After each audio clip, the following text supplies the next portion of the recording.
Morning. It's October 20th, which means it's Community Media Day. Welcome to QPTV Daily Social Live. I'm your host for today, James. Let's get started. And again, this is a big show today because we're bringing you all day a live stream of Community Media Day related content, events, and of course, the best of QPTV, and the best of community media. So we'll be bringing you plenty of what we've had on the channels and on the website over the past year and a bit more. And it's a lot. So you won't want to miss this. Make sure you bookmark this or save this for later if you want to watch the entire program. But we'll be showcasing all of the best of QPTV, and we'll be telling you about Community Media Day and community media.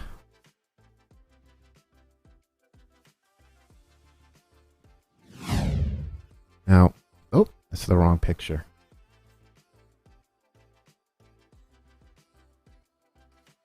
I'll bring it up here. So, Community Media Day. What is Community Media Day? Community Media Day is an annual celebration of voices that brings awareness to the importance of free speech and accessible media for all individuals to have their voices heard. Community media encourages local dialogue, increases discourse around policy issues, fosters an understanding of local cultures, and shares information to improve our lives. Queens Public Television cultivates, creates, and facilitates free speech media by and for the people of Queens, New York.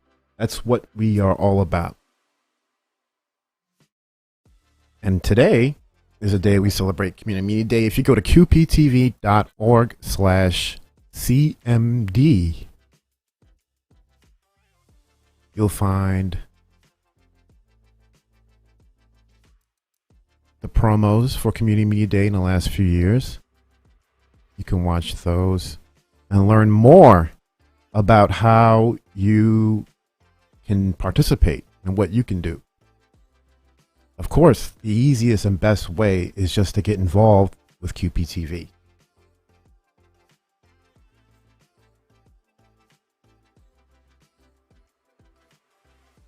We'll get into a little more about Community Media Day in a minute.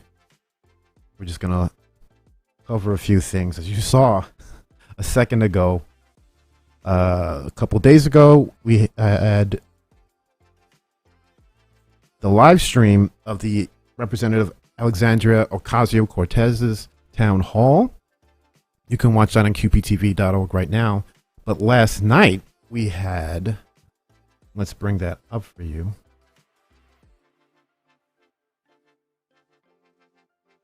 Last night we had the live town hall at York College with Queensborough President Donovan Richards. We told you about that yesterday, and you can watch that on the website right now in case you missed it.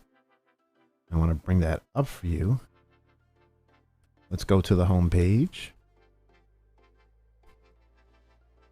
And you can see it's right there below me talking there. It's right there, and you can just check it out.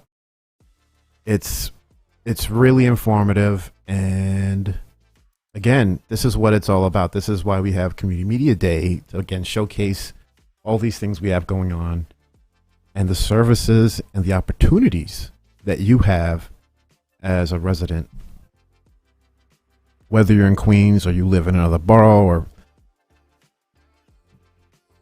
you're able to access your access center and create media, get your voice heard, and learn incredibly important skills these days now, especially if you're involved in any kind of media. Whether you're involved with print, audio, I mean, what it comes down to is that there's so much that's involved with production, basic production, and we teach you that here. It's a great foundation for any sort of entry, whether it's personal hobby or a career. It's a great way to learn, or just to find out if it's something you want to do. And the great thing is that it's accessible in your neighborhood. Let's take a look at how you can reach us. Of course, we're on social media. You can find us on Facebook, Instagram, Twitter, YouTube, LinkedIn, and Twitch. You can just search for QPTV, Queens Public Television, on Google or any of those platforms to find us. But if you want to reach us directly, you can email us, media@qptv.org. And of course, more importantly, you can watch us on any of the cable carriers in Queens. We're on Spectrum, RCN, and Verizon Fios. Besides the channel lineup on the screen, you can go to qptv.org/guide anytime to find out what's happening on the channels.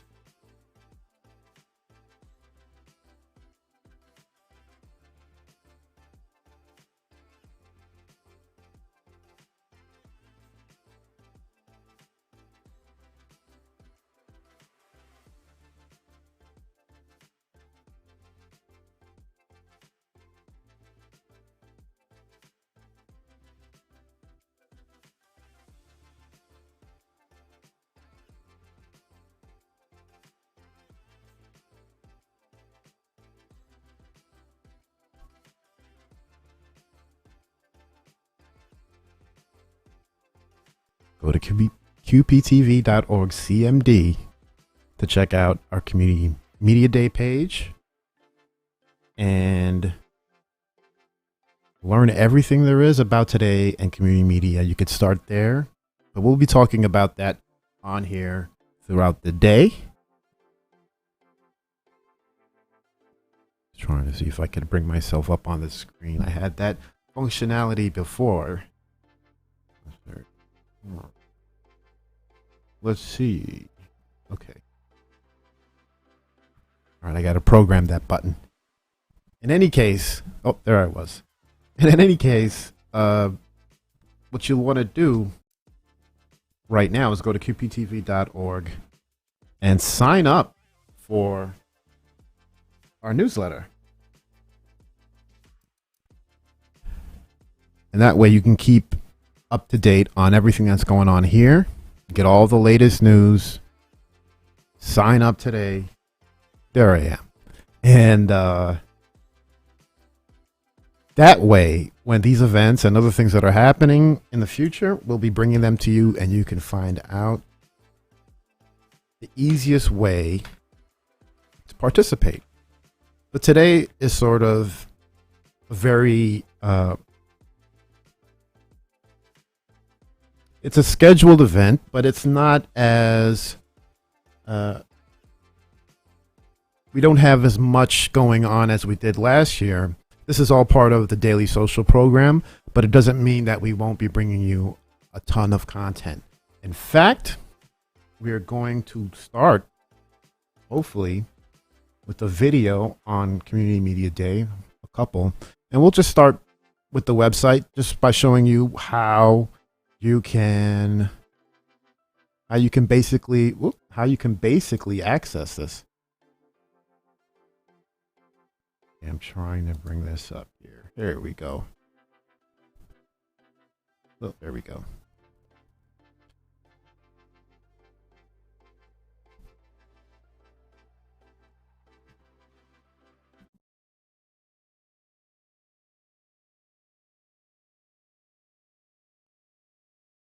Community access television is basically to provide that voice for residents, for community residents, for the public, to be able to send whatever message, and of course, within the First Amendment, to send whatever message they need to communicate. I think community access television provides that service and then some.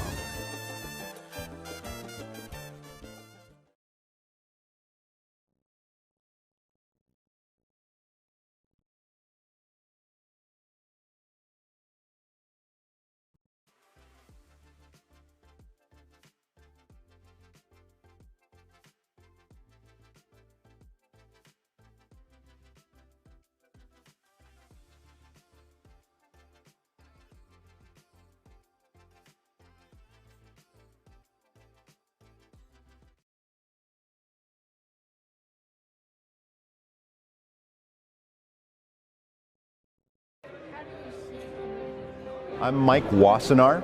I'm the president and CEO of the Alliance for Community Media and the foundation for the Alliance for Community Media. I think it's the voice for the voiceless. My mission is to inform them as much as I can about the news going on. It's important for us to share the expertise of professionals. You know, our mission is to promote the work that is happening on the ground across the country by our members. Organizations like QPTV and others that are helping the community express themselves, that are finding ways for the community to be able to understand itself, for neighbors to be able to connect with one another. We do public policy advocacy work in Washington, D.C. and in state capitals around the country to ensure that those resources are protected. And then we also do education work to ensure that our organizations are doing their best and brightest.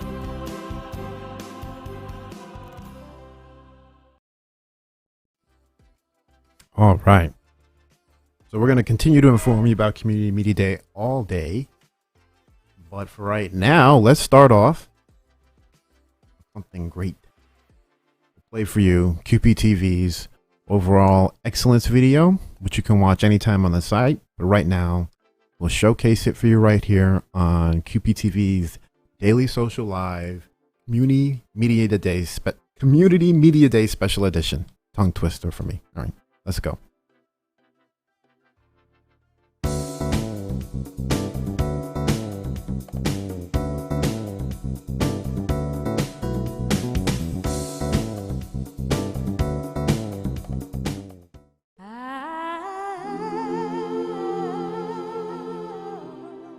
The National Museum of African American History and Culture. America is a constant work in progress that each successive generation can look upon our imperfections and decide that it is within our collective power to align this nation with the high ideals of our founding. That's what you'll see inside. You'll see it in the shackles of an enslaved child and in the hope of Harriet Tubman's gospel hymnal. You'll see it in the tragedy of Emmett Till's coffin and the triumph of a Tuskegee airplane. You'll see it in the shadow of Prison Guard Tower and in the defiance of Jesse Owens' cleats and the American pride of Colin Powell's uniform.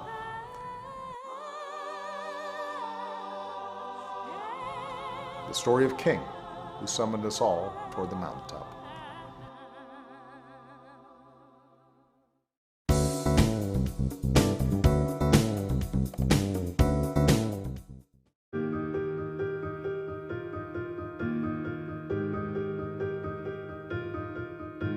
I love you hear me? And look at me, there's nothing you can't do. You do so much stuff, you give out turkeys, you give out backpacks. This is just for people.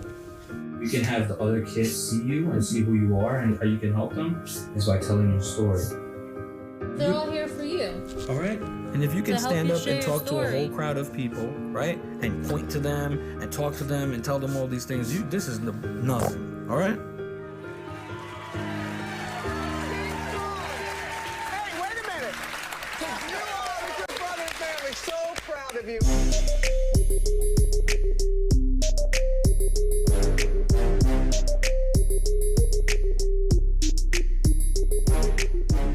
My name is King, and I'm 6 years old. Why do you like to help other kids? Because it puts a smile on their face. No child should be sad. They should be happy. I'm fighting G6PD and leukemia. It's really tough.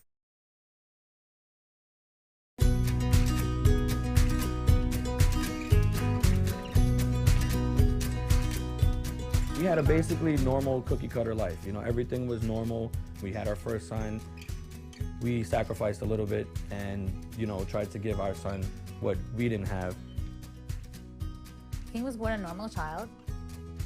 He grew up, he walked at 10 months, was very advanced for his age. He started speaking very early. King was extremely strong, running around playing.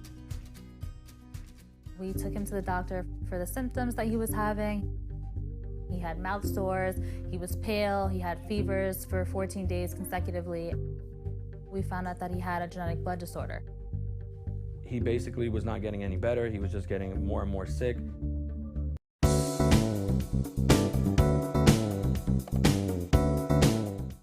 In Ramadan, Usually everybody in the whole community who doesn't normally go to the mosque, pray, for example, read Quran, the holy book, or doesn't usually give back, all these things that people don't usually do, they're actually doing it this month. How are you going to give back during quarantine? You know, how are you going to continue praying? We usually pray Tarawih. It's a night prayer, but the prayer goes all along midnight. Our way of being grateful and loving our religion. And this is something that we wait all year long just to be side by side. And we're not going to have that. We're generally not going to have that. And, you know, we're going to have to make the most of it. It's already the mid of quarantine, which means that we really shouldn't be going to each other's houses, but Ramadan wouldn't be the same if we don't make cookies. So let's go. I want to take you guys with me, so let's go.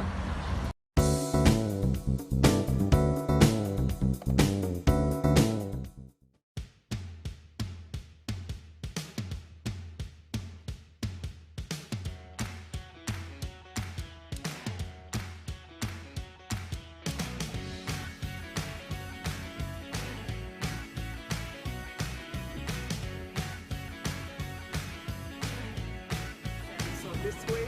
Yes. Oh my God, I am actually so excited. You know what? Last time I had that falafel was a long time ago, and then he slowly grew and he branded his truck. How would you, okay, if you were to rate it back then? Because now Back then was like 10 out of 10, 10? or 20 out of 10. Alright, so It we're was gonna really compare it good. now. I'm gonna try the falafel because that's the thing that I always get when I'm here. And I want to see if the taste changed over the years. And you're gonna try what? I don't know, I feel like I've never been here, so I want to see what they think is the best thing, and then I'll taste that. Hello. Okay, so I'm gonna get the falafel sandwich. ايه الأحلى حاجة عندك؟ اه كل حاجة حلوة بقى. انت عاوزة طبق كده اعمل لك طبق حلو كده تمام ماشي. Alright, so it's gonna have chicken and a kofta. Oh, okay. So let's see how That's that goes. meatballs, I think, Yeah, in Arabic. I don't speak Arabic, but in Bulgarian, kofte is kofta, Yeah, like a meatball. yeah. So, yeah, it's very similar.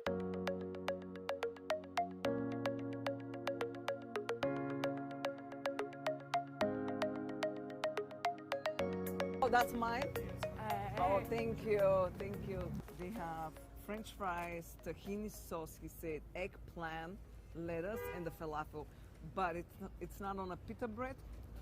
I guess they ran out of today, and it's on a hero. I want to see your reaction in comparison from the 10 years to now. Okay. So let's Here we see go. it. Oh my God. Yeah? This is really good. Oh, wow. The falafel, it's so crispy. Okay.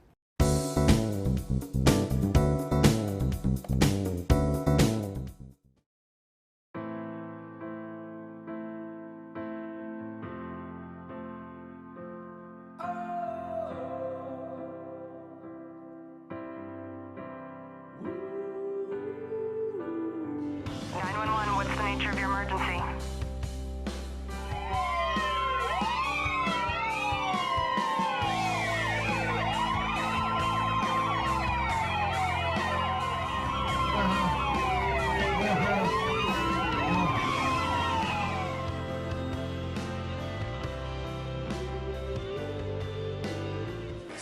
When I saw the video of Mr. Floyd's death, I was sickened. You hear the stories, and you read the paper, you see this in the past, and you're frustrated because it's 2020. And for this to be still happening, I don't know what the officers were thinking about, understanding that there's social media, people have phones, but I just felt sickened that for 8 minutes and 46 seconds, this man had the life choked out of him on worldwide TV. Disgusting, humiliating. I felt as an African-American like I was less than not just an American, I felt like I was less than a human being after watching that. When I learned about the death of George Floyd, I was disgusted. And my immediate feeling was, oh no, not again.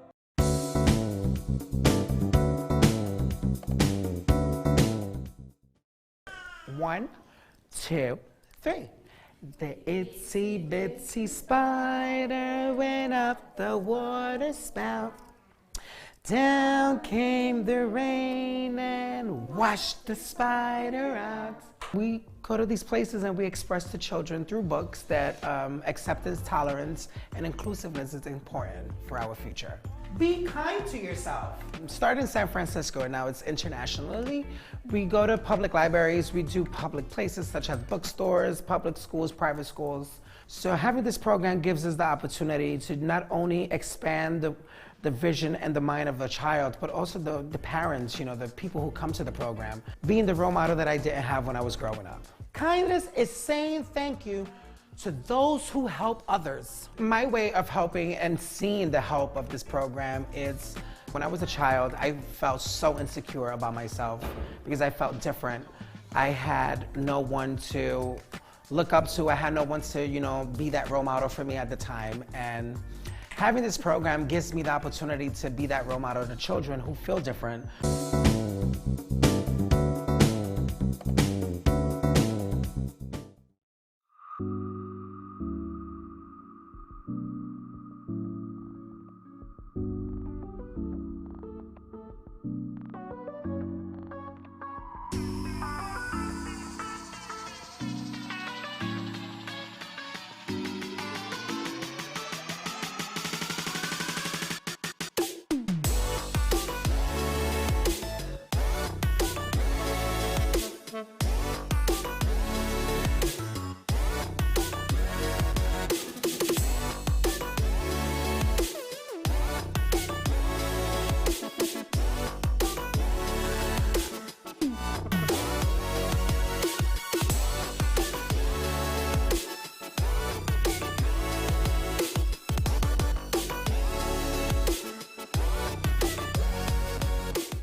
is to shame.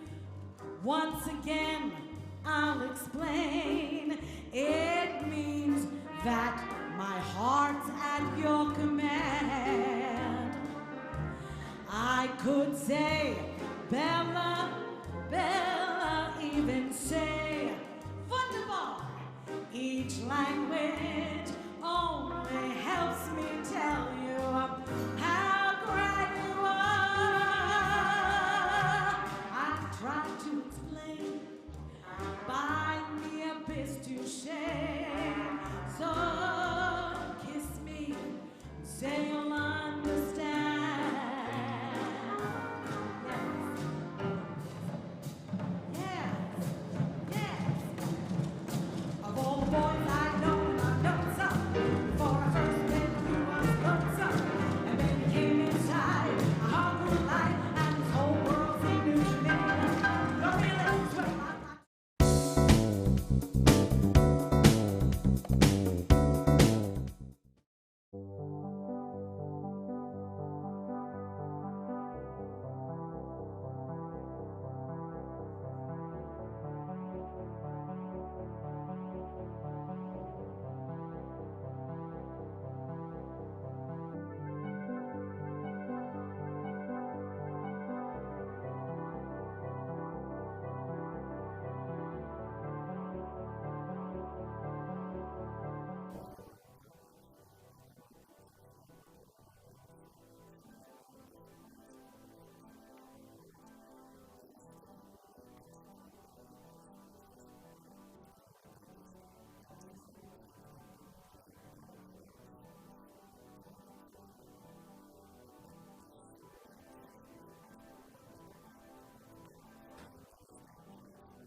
Coming soon on Spectrum, RCN, and Verizon Fios, Queensboro Performing Arts Center presents Keith David celebrates the music of Nat King Cole. Keith David has over 150 film credits to his name. He earned a Tony Award nomination for Best Supporting Actor for his role in Broadway's Jelly's Last Jam. I'll tell you about my first and only Tony nomination. That was for Jelly's Last Jam, and I had it was a phenomenal experience. I mean, if you saw Jelly's Last Jam, you know that it was just a magnificent conglomeration of wonderfulness. Luther Henderson, George Wolfe, Ruben Santiago, Gregory Hines, Tonya Pinkin.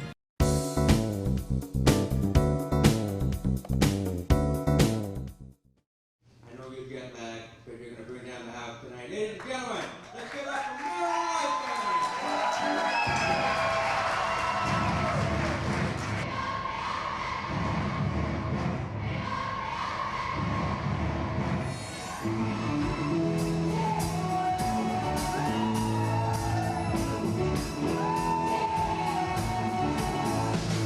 He is a wonderful example of paying it forward, and to date, We have now helped over, I think, 17 local families here, and also over 500 deaf kids in Mexico from all the funds raised right here in our 4th annual gala.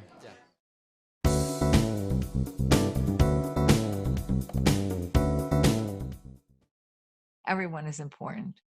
So practice that social distancing, be responsible, be caring, because the only thing that's going to flatten the curve and stop this spread until we get a vaccine, until we have enough answers from studies that are going to kill this virus, and I know we will get those, we will. It's going to take a little while, but with all of the experts working on it, we will succeed. In the meantime, again, hand washing, masks, social distancing, disinfecting, taking care when you get those symptoms, when you see them mildly, self-isolate, and call your healthcare provider for advice, because they're going to give you the most current and up-to-date advice. They will tell you when you should be tested, if you should be tested.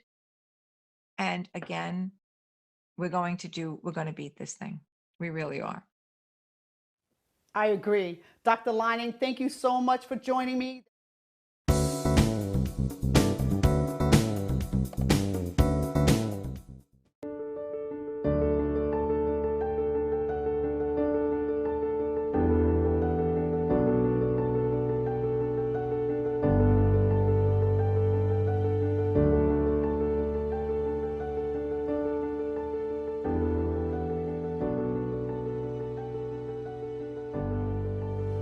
Organizations like TSI do a tremendous amount, a remarkable amount for the borough of Queens. Queens is the borough of families, and the work that TSI, the team, the volunteers, the staff, the leadership, what they do is they uplift our families, they strengthen our families, and by doing so, they strengthen our borough. Many of the people that have come to us have never ever worked, and they might be 40 years old, and they've never had a job in their lives, and so this is their first opportunity to actually be behind the counter, make change, interact with people.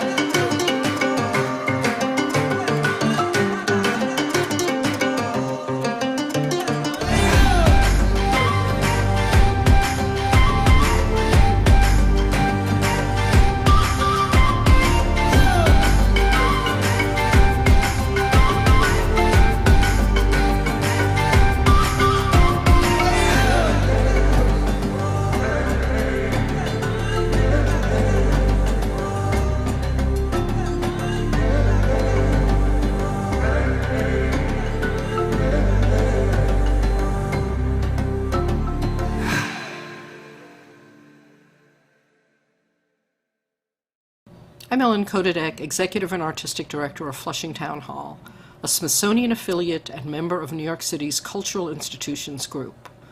Located in Queens, Flushing Town Hall's mission is to bring people together by presenting arts and culture from around the world.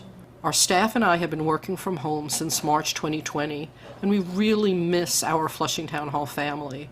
Our members and audiences and volunteers and staff and tech and production crew, and of course all the artists and performers that we work with throughout the year.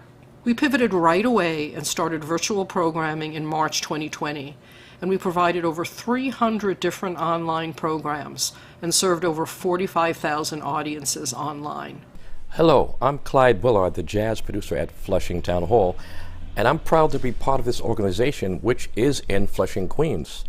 And Queens is the one borough that has had more jazz icons live here than anywhere else in the world. I'm talking about Clark Terry, Percy Heath, Tony Bennett, NEA Jazz Master Jimmy Heath, of course, Dizzy Gillespie, and the father of the jazz vernacular himself, Louis Armstrong. And even during this pandemic, our commitment to keep good music in the air and keep producing jazz virtually has been forthgoing. We have produced and presented for you the Mark Wade Trio, the Louis Armstrong Eternity Band with David Ostwald, and the Mala Waldron Quartet. We even presented to you a 3-part trilogy called Lioness, Women in Jazz. Now, unfortunately, our beloved conductor, Jimmy Heath, who conducted the Queen's Jazz Orchestra, he passed away in 2020 at the age of 93. But we put together a virtual tribute to him, a video that's wonderful, which features NEA Jazz Master Paquito de Rivera speaking about him, NEA Jazz Master Jimmy Owens, Mona Heath, and Dorothy Ann Kirk from WBGO Radio, the world's premier jazz station. So now we're going to show you a few clips from that video. I hope you enjoy it. Thank you very much, ladies and gentlemen, and welcome to this great place that I've been connected with for many years, since I live right over in Corona, and this is Flushing or Flushing. And we're going to start out by playing a composition of mine that indicates what is happening right here tonight. And this is called Togetherness.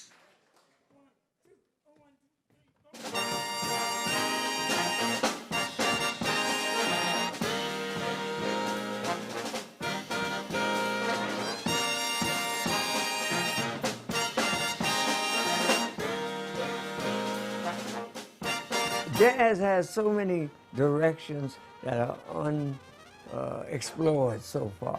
The bottom line about jazz is improvisation. It's creating your own melody as you stand on your feet in the moment. Jimmy was very shy, but that was the beginning of a lifelong friendship. One of his last messages was, don't let our history be a mystery, and keep the music alive. Thank you and love.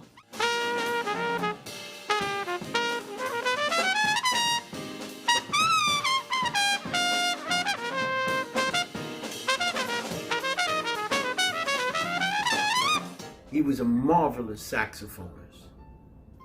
He played tenor saxophone. He even played flute. And he was a band leader. Funny man.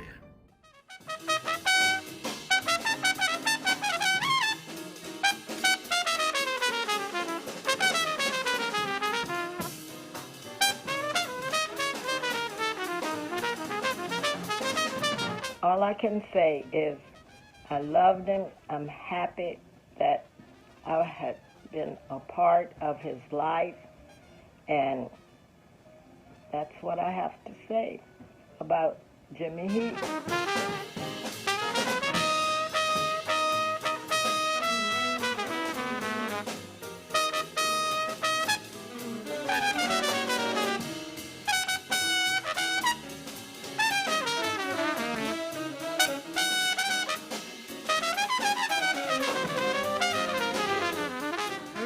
This is Paquito de Rivera, and this is my modest tribute to one of the greatest jazz artists ever, the great Jimmy Heath.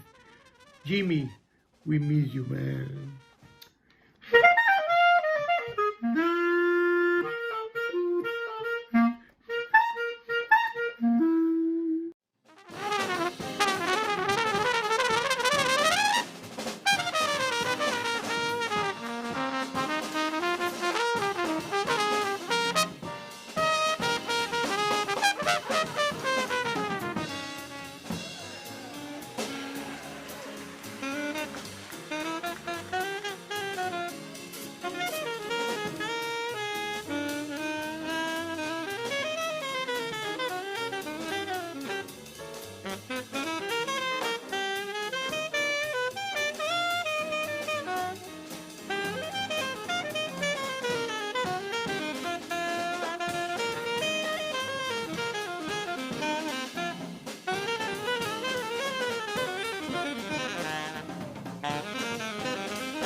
Yeah, I just want to say that music is life and life is music. And what was good is good. In addition to jazz legends like Jimmy Heath, we also present stellar musicians at our monthly Louis Armstrong Legacy Jazz Jam. I'm breaking in for a minute to talk about,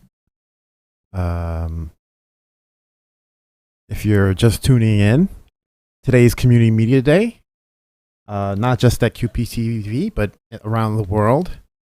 There are other access centers across the country and around the world who are celebrating and getting out and spreading the message of community media and, quite frankly, the virtues of community media. And today we're bringing you a showcase of the best of QP and what community media has to offer. And we hope you tune in and check it all out. What you're watching now is a piece that we had on a little earlier this year called Flushing Town Hall 1 year later. And this, of course, like a lot of the content that we've been seeing in community media and in media in general, has to deal with the COVID-19 pandemic. And a lot of organizations have struggled and are struggling now. And a lot of these places, a lot of these organizations, they serve the people directly. And for quite a while, that was not possible. So beyond, beyond us talking about it, QPTV, we've always served not-for-profit organizations and the constituents through them. And throughout the pandemic, we've been showcasing and streaming the events and programs from a lot of the organizations that we work with. If you go to qptv.org, you'll see a lot of those as well. And this program, Flushing Town Hall 1 year later, is extremely well produced and it's incredibly interesting. You can go to qptv.org if you want to watch it over again without all the stuff on the screen and me interrupting. But what we have is just amazing content that,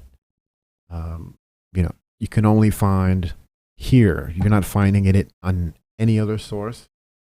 It's on QPTV. We bring it to you on a regular basis.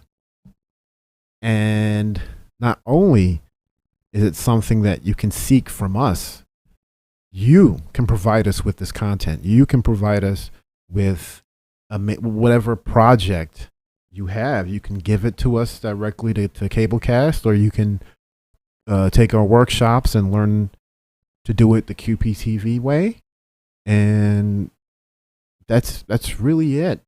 That's what we're here for. We're here to help you get out your words and your message. So I'm going to continue this video and I'll be back soon and we'll get into a little bit more about what Community Media Day is all about.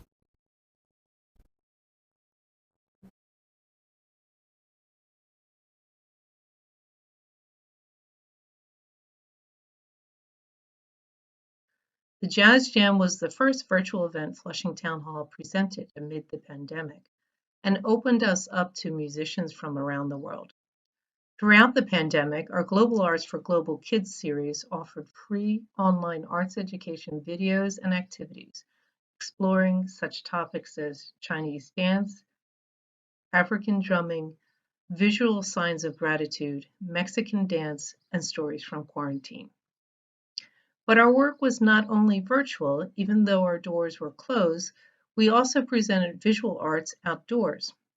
Our community art exhibition, Call and Response, Grief, Resiliency, and Hope, invited the communities we serve to artistically express their feelings about the trauma of the global pandemic or the ongoing fight for racial and social justice.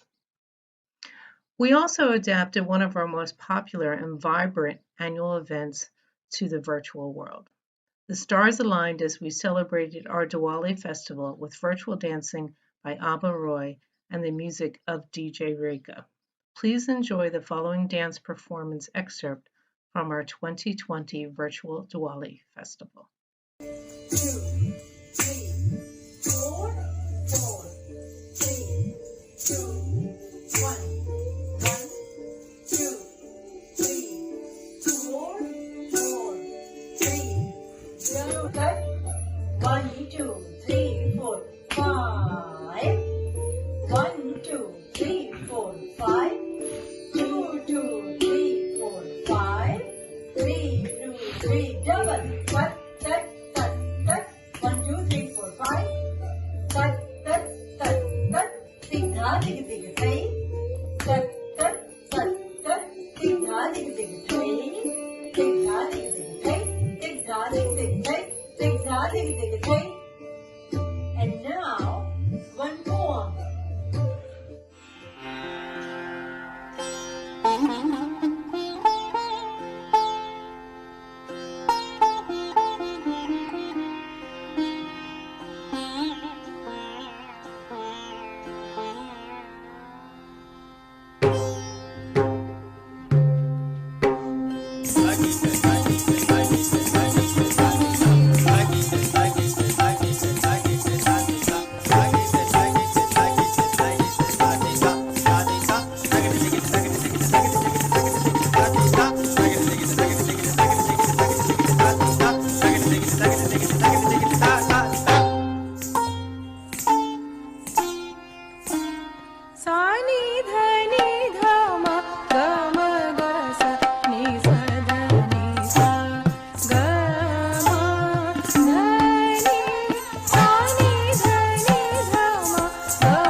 Now a little faster. 1, 2, 3, start. 1, 2, 3, and 4. एक बार होने मेरा मथुरा मा गया था, एक बार होने मेरा मथुरा मा गया था, मथुरा मा गया था मैं है गोकुल गया था, मथुरा मा गया था मैं है गोकुल गया था, मथुरा मा गया था मैं है गोकुल गया था रे। एक बार होने मेरा मथुरा मा गया था, एक बार होने मेरा मथुरा मा गया था।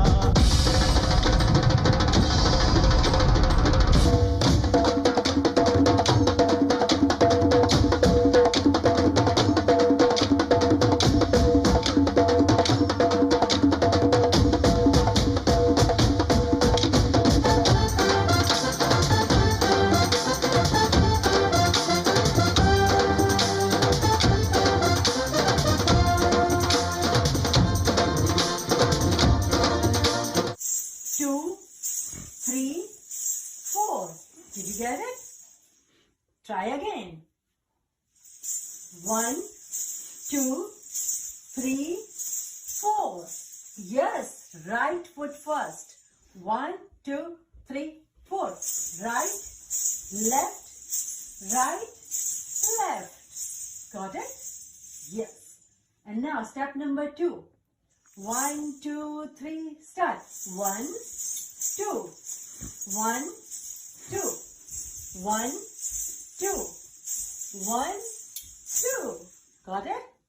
One more time. One goes up first. 1, 2, 3, start. 1, 2.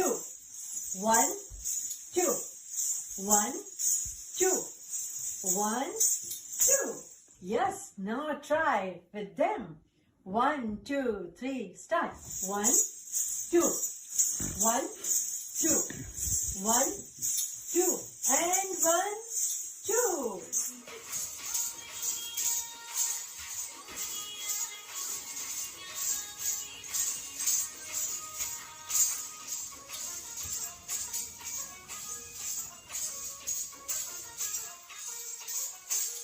Hi everyone, my name is Yayun Tang and I am the Community Outreach and Chinese Project Director for Flushing Town Hall. I was very excited to bring back the 2021 Lunar New Year celebration after we had to cancel our 2020 festivities to keep our community safe at the pandemic's onset in New York. Traditionally, our Lunar New Year celebration includes a parade that would walk down on Main Street in Flushing and conclude in front of our historic building. And in our building, there would be live performances. People could buy delicious foods from different food stalls. There were hands-on activities, folk art demonstration. This year at our virtual Chinese Temple Bazaar, we honor the Year of Ox, which is an animal characterized by its attributes of strength and determination. And those are traits we will all need to harness in recovery from the impact of the pandemic. With sponsorship from Taiwan and Glow Foundation, we presented traditional folk dances with movement workshops, traditional music performances that comes with cultural contexts, a new Chinese hand puppet performance, and a paper cutting demonstration. We also offer culinary experience, which is food demonstration. We demonstrate some classic New Year dishes, including sweet and savory rice balls, a traditional meatball dish called braised lion head, and a whole fish demonstration.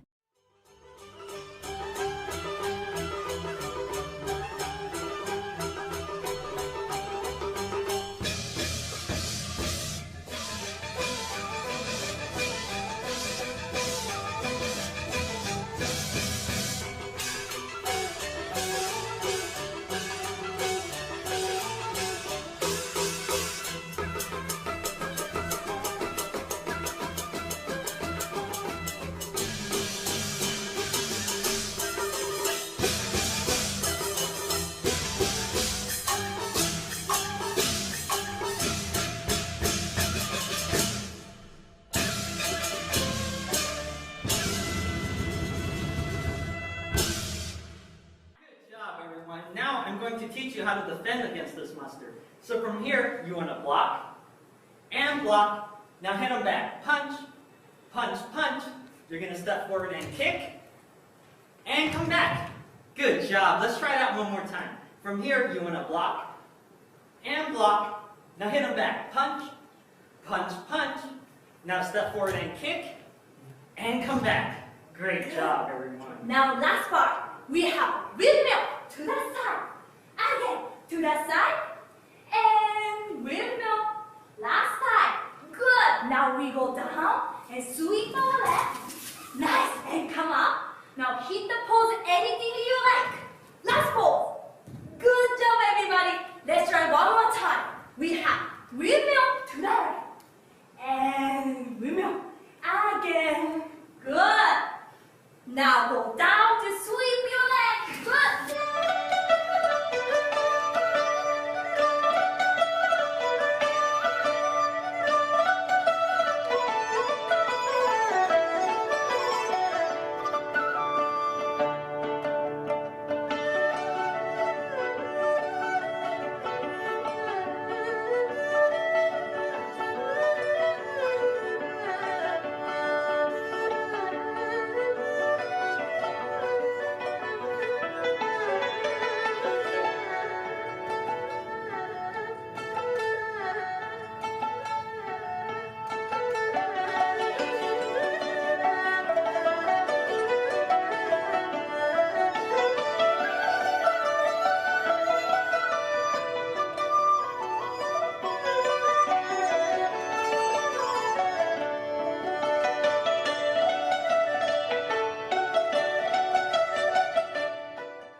我们来解一个春字来迎接春节，最大的一个节日。Together, we're cutting the character spring because Lunar New Year is also known as Spring Festival. 春天送给你，祝你新春快乐，万事如意。Happy Lunar New Year, everyone! 头劈开以后，大果都拿掉。等一下我们这样可以竖起来。尾巴呢，我们从这里把它切断。我们把这个尾巴这里切成一个胭脂尾巴。下面呢，要把这2个肉劈下来。劈这个肉的时候呢，我们刀一定要快一点的刀。这捏出来，把这个鱼放下去腌，让它入味，然后倒上一个鸡蛋。然后这边呢，我们把锅烧热。这裹的时候，大家要注意，把里面全部都要裹成淀粉。裹好以后，一定要把多余的，下面我们切来炸。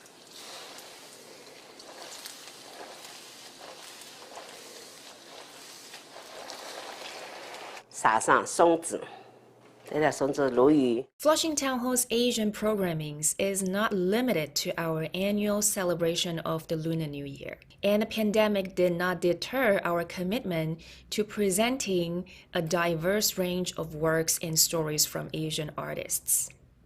For Asian Pacific Heritage Month in May 2020, we streamed Crazy Talented Asians and Friends, an evening of live comedy and animation shorts. In the fall of 2020, we streamed a psychedelic Korean folk music concert from the band Korea. Hand in hand, shadow puppet theater performances and workshop with Flushing Town Hall's teaching artist Speaker Wobe, and Kunchu in America, honoring Miss Chung He-jang Frankel, who was one of the most influential Kunchu practitioners throughout the country. Although we have not been able to have actual audiences in the theater at Flushing Town Hall because we are practicing CDC rules and regulations to keep everyone safe, we have been able to upgrade our technology and our cameras that will give us the propensity to be able to actually have live streaming from the stage at Flushing Town Hall. And the very first live stream ever to come out of Flushing Town Hall was with actor Andre DeShields, who actually had closed our Black History Trilogy. But the first performance was with Alton Fitzgerald White, who was Mufasa in Broadway's Lion King on Broadway. And his segment was entitled John Lewis, a Pioneer for Justice. And we followed that up with a presentation of Divine Sass, featuring Tony Award-winning actress Lillias White, who was singing music made popular by Sarah Vaughan, who was nicknamed Sassy. But the real knockout punch came from the Tony, Emmy, Grammy, and Lifetime Achievement actor, Andre DeShields, who brought to life a powerful speech made by Frederick Douglass, which highlighted civil rights struggles in his time, which unfortunately are still present with us today. All of the actors were wonderful, and we thank all of them. We couldn't have found better actors to help us make this Black History Trilogy come to life.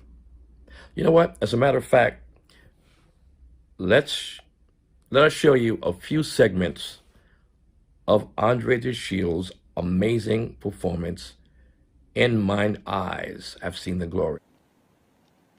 For 26 years, I prayed on my knees and received no answer until I prayed with my legs. If there is no struggle, there is no progress.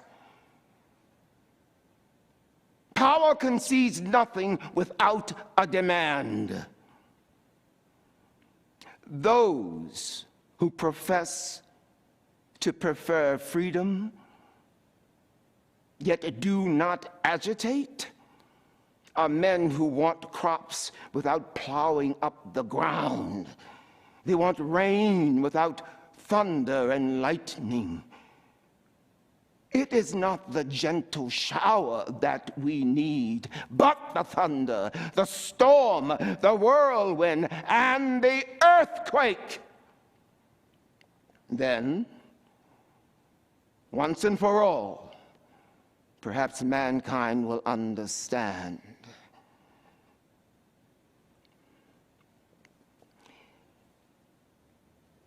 that where freedom is denied, where poverty is enforced, where ignorance prevails, and where one people feel as if society is an organized conspiracy to depress, to rob, and to deny them their rights, neither person nor property will be safe. Freedom is not a right, nor is it a privilege. It is a responsibility. There is no liberation without literacy. Thank you for joining us this last half hour. I hope you enjoyed our presentations and learned more about Flushing Town Hall and our work. This has been a year of tremendous hardship and heartache for so many, but we find strength in our community and hope to offer you all moments of joy and comfort. To learn about upcoming virtual events and programs, I invite you to visit our website, www.flushingtownhall.org. That's flushingtownhall.org. With the arrival of spring and the continued rollout of vaccines, we're looking forward to our eventual building reopening and to welcoming you all into our venue once again. We can't wait to dance, clap, and sing together, to hug, to honor, and to remember those we've lost, and to celebrate the resilience of our global community. Until we can meet again, keep safe, and thank you so much for tuning in. We look forward to seeing you very, very soon.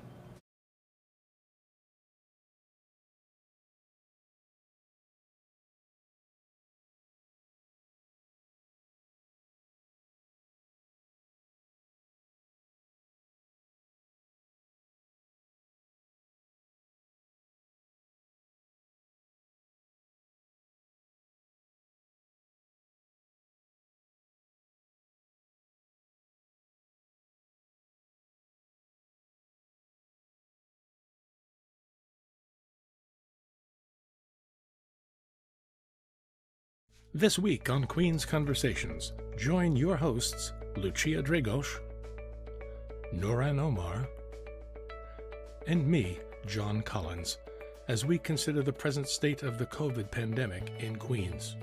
The latest numbers about COVID infections and vaccinations indicate that we are gradually freeing ourselves from the grip of this deadly virus. We'll review some recent developments that show Queens is now moving toward a safe and promising new normal in this episode titled Queens Reopening. Our guests include Rob McKay, Director of Public Relations, Marketing and Tourism for the Queens Economic Development Corporation, Sarah Funke, on-camera host and travel expert, and Richard Mazda, actor, director, co-founder of Long Island City Arts Open, and owner of The Secret Theater. But first, let's begin our program with a special message from Queensborough President Donovan Richards.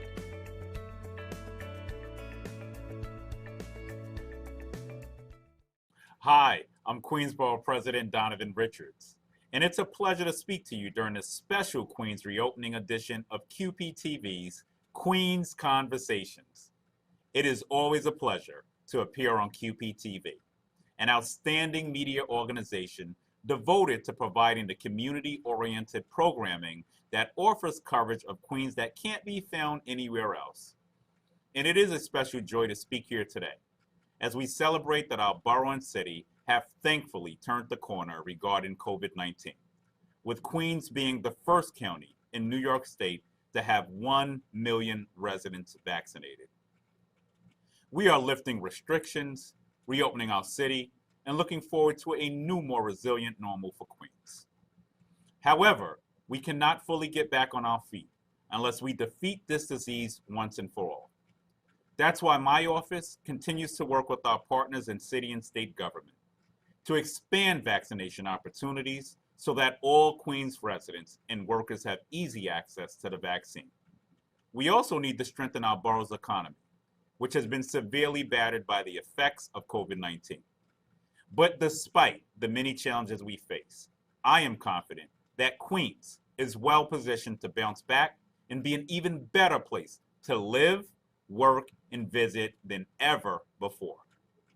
One reason I'm confident is that our borough has so many wonderful restaurants, shops, and cultural attractions. I'm sure these venues will attract much more business from both Queens residents and visitors starting this summer. As the most diverse county in the continental United States and one of the most diverse places on the planet, Queens is home to a wide variety of cultures from all over the world. This makes Queens such an attractive place to visit for those who want to experience international cultures without necessarily having to travel abroad. So the post-pandemic future of Queens certainly does look bright, and we can help make that bright future a reality by continuing to do the hard work needed in addressing the issues impacting the lives of Queens residents.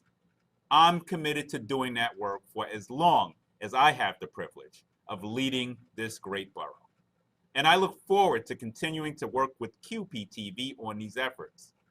Thank you again for the invitation to appear on this special program as we all celebrate the reopening of Queens. Let's get to work. Recent statistics on COVID infections and vaccine administrations indicate that we are continuing to free ourselves from the grip of this deadly virus. For Queens, that means we begin to taking steps to resume many of our businesses, activities, and events. Today on Queen's Conversations, we'll review some of the promising signs that we're now moving toward a safe Queens reopening. Let's begin with Sarah. Sarah, you're a travel expert.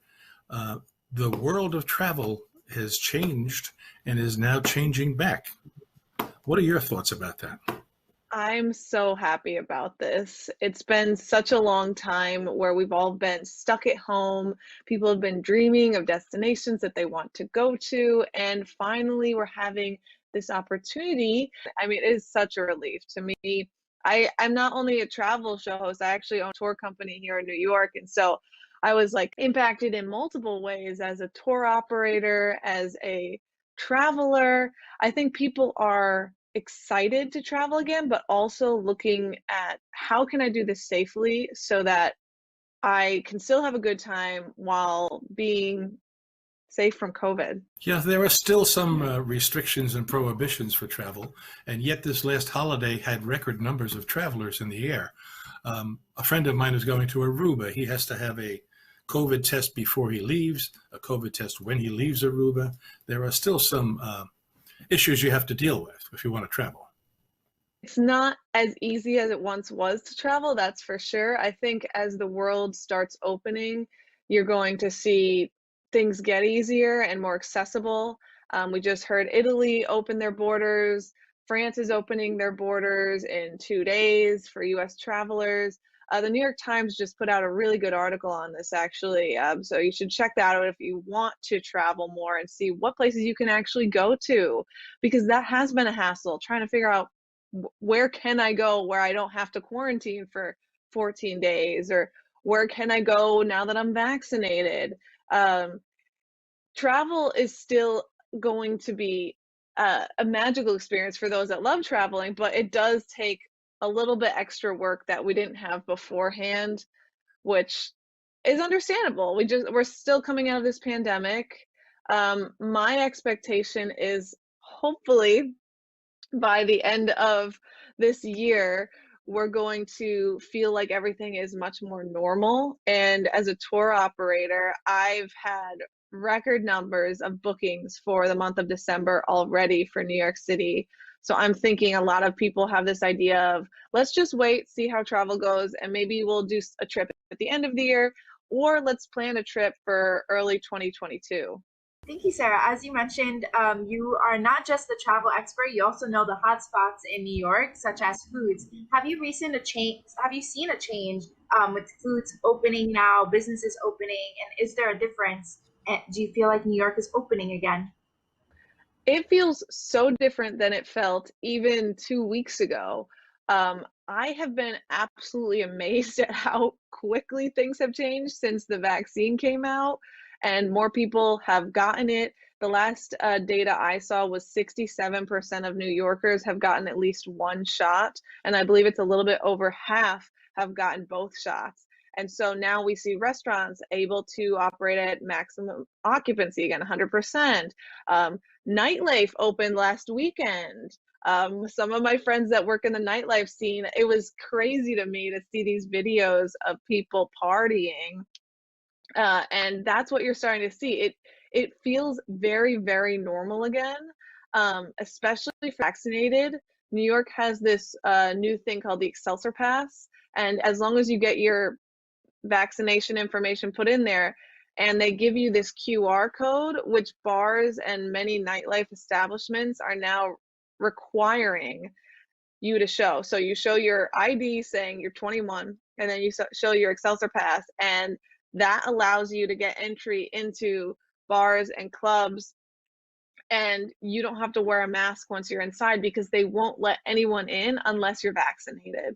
And this alone has really vamped up the reopening process because it's allowing people to go back to their old life in a safe way. And do you think that will continue forever, maybe? Or that's how the things are going to be? And people that are not vaccinated will just not be able to go and enjoy nightlife? Yeah, I think that people that aren't vaccinated are going to have some trouble in the future doing activities. I don't know if the Excelsior Pass will always be what you need to show. I think they're going to make some more efficient method, maybe combining your age. Like it could be like a license scan. Like it goes with your license, and when they scan your ID or license, they already know that you're vaccinated and they let you in, so you don't have to show both things. But I do think people that aren't vaccinated are going to have a lot of trouble doing things in New York, especially, and travel, especially international travel, and to destinations that are very, very strict on the pandemic rules, like, for example, Europe. They will have a lot of trouble traveling and going back to what feels like a normal life. Thank you. I want to go to Richard. Richard, how was the past year? What was your experience for you and LIC Arts Open? Did you open at all last year? And what is happening with the Secret Theater? I know you're moving locations. How are things progressing so far? Thanks for having me on. There's a relatively short answer. Last year was absolutely terrible for me. And I'm not looking for sympathy, but basically the tsunami that was the lockdown down all of my activities caused me to close the theater, which has been serving Western Queens for over 10 years. We were the only theater in Queens with regular children's theater programming. So that's an example of one thing that was desperately needed, but now is gone. And we were one of the few theater companies doing regular Shakespeare and regular musicals. That's all gone. And then also in May, we were supposed to hold the 10th celebration of the LIC Arts Open. It was really gutting to have to cancel that as well, because it was obvious that nobody was going to be in their studios, nobody would want people to come to their studios, and so we couldn't have our big celebration. And then what happened was that a friend of mine in Sunnyside told me about an opportunity where 2 spaces on Skillman Avenue, hence I'm going to build an art studios in what used to be the karate space on Skillman Avenue, and that will have about 10 to 12 resident artists who rent the rooms, and at the front of the building I'm going to have a small art gallery. So what I've done by taking these 2 adjacent buildings is I'm hoping to ignite the art scene in Sunnyside a little bit and give myself a platform to come back both in theater and in arts. This month also it's opening the annual Queens World Film Festival, both virtually and in person. And we have a video from the co-founder, Kata Kato, I'm sorry. So can we go to that video and then we'll be right back. Hi, it's Katha Cato from the 11th Annual Queens World Film Festival, and we are set to run June 23rd through July 3rd. And this year, we are inside, we are outside, we are virtual, and we are live at 5 venues across Queens. The Museum of the Moving Image, Queens Theater in the Park, Culture Lab LIC at Plaxel Galleries, the United Sherpa Association, and the Local. And all 5 venues are presented by Benedict Realty Group. And for 11 days, we are also running on filmfestivalflix.com. 198 films, 33 nations, 11 days, 5 screens, and a virtual platform. We will see you online, or we will see you in Queens. Rob, if there's anyone who has their eyes on Queens all the time, it's you. Can you give us some of the indications you're seeing that Queens is reopening and reawakening? About the borough opening up? Yeah, without a doubt. We have slowly over the past month or two, many of the nonprofit, the culturals have reopened. Some of them partially, some of them completely. Some of them are still doing stuff online, but you know, there's outdoor music all over the place.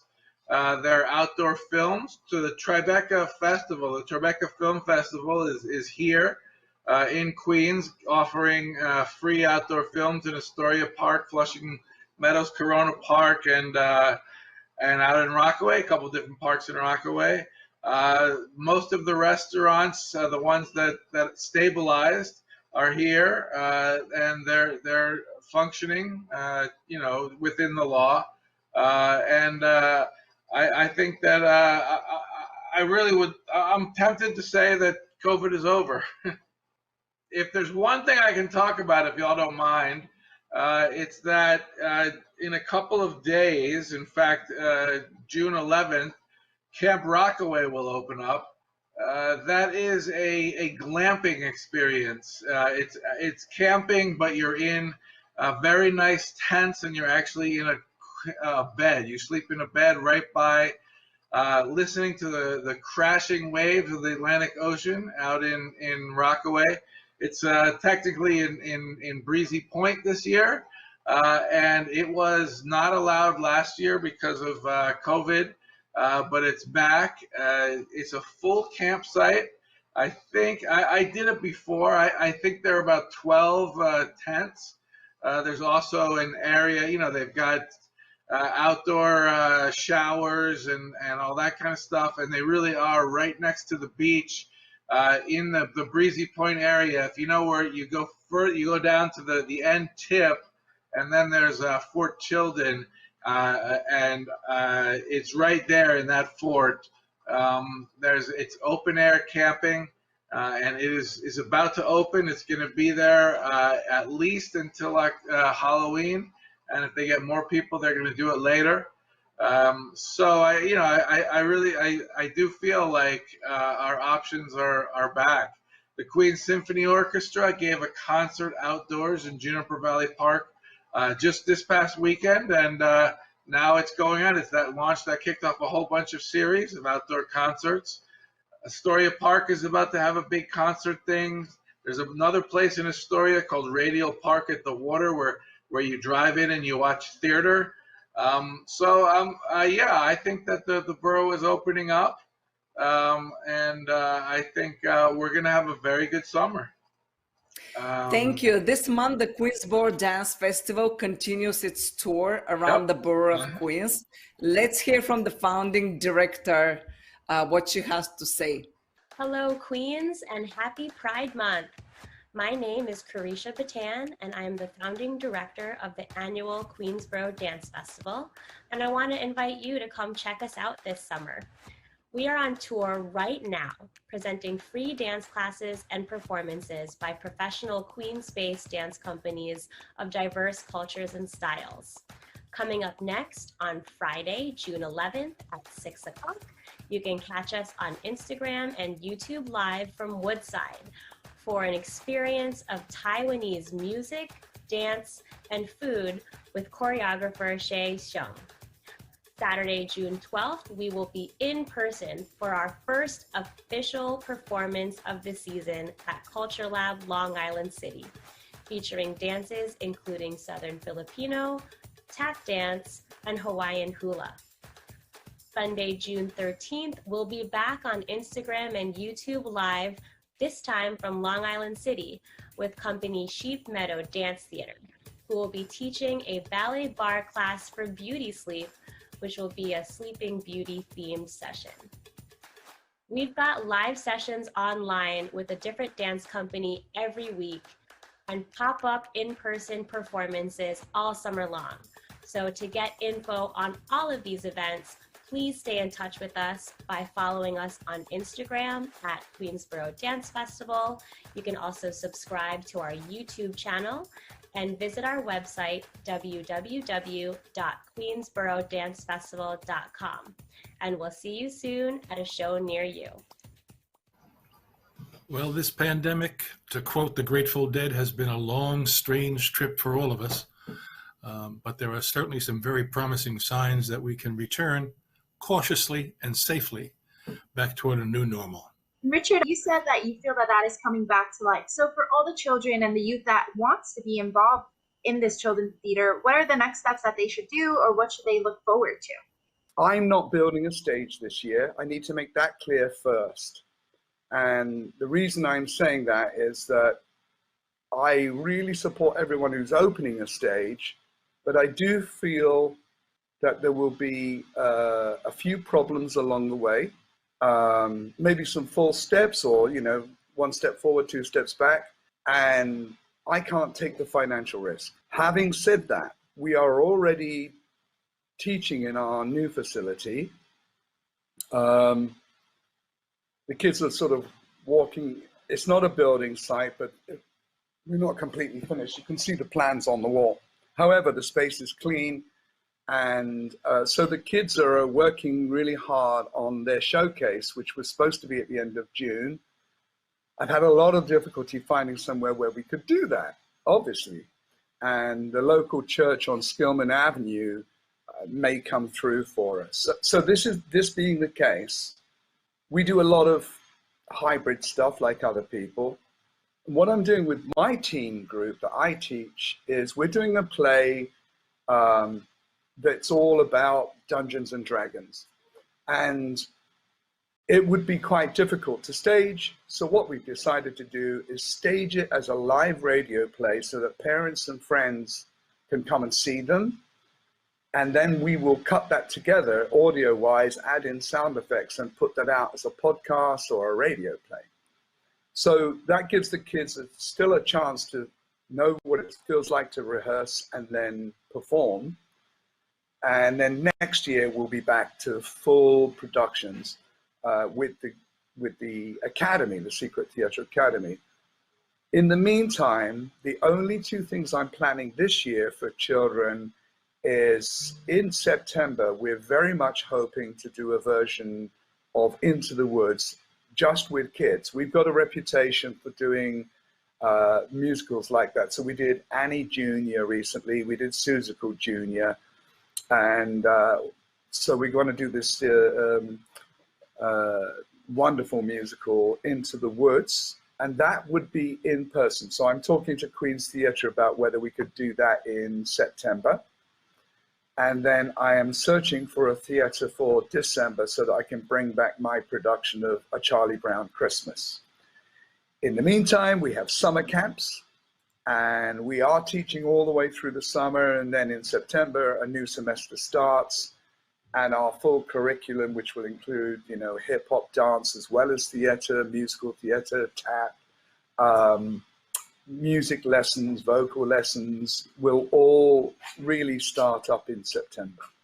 That's it for today's show. We'll see you next time on Queen's Conversations.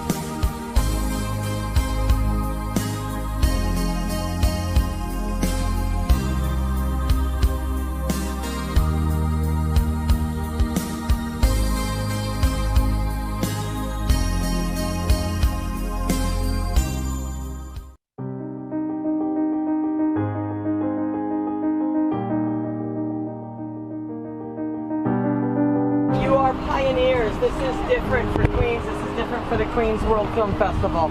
This is amazing that you are here today. I will not clutch my pearls no matter how hard you ask. Queens World Film Festival.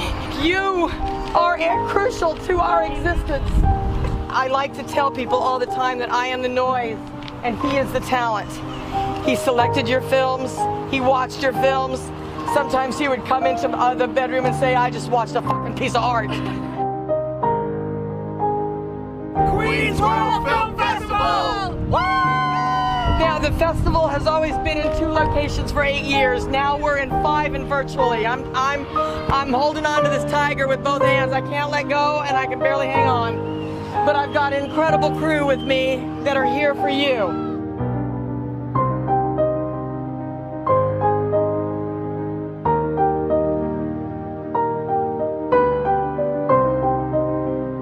Queens World Film Festival. Queens World Film Festival. Queens World Film Festival. Queens World Film Festival. Oh my God. Queens World Film Festival. Queens World Film Festival. Queens World Film Festival. Queens World Film Festival. Queens World Film Festival. Emphasis on Queens. We have plenty of time to work everything out. It is my experience that most of the time, most everything turns out mostly okay. Queens World Film Festival.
Yo llegué aquí en el año de 1981, cuando yo tenía 20 años. Bueno, llegué con la mente de hacer mi transición de hombre a mujer, pero fue en ese mismo año cuando mi vida dio un giro que pues yo no esperaba que mi vida me cambiara así. Soy el gobernador Cuomo, al parecer vio todo mi trabajo comunitario, me dice: Lorena, congratulations, me dijo: yo tomé tu caso y yo he visto que tú has hecho una labor bastante grande por 20 años y tus arrestos, tus convicciones fueron en el pasado. Ahora puedo decir que me siento la mujer trans más dichosa, la mujer trans que ya no tenía que levantarse temprano para hacer prostitución, la mujer trans.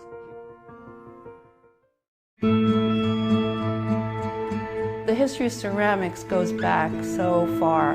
It goes back to our development, and it's global.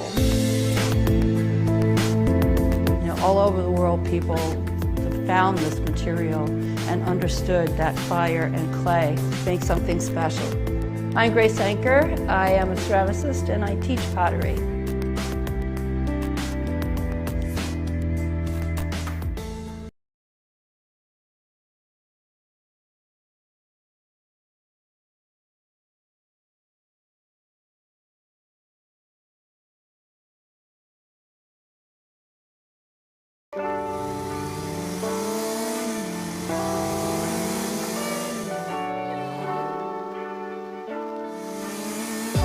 Big ideas at Queens College.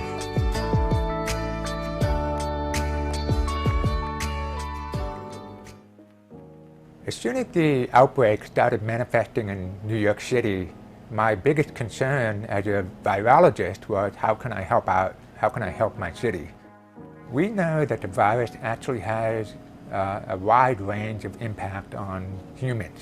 Some people are asymptomatic.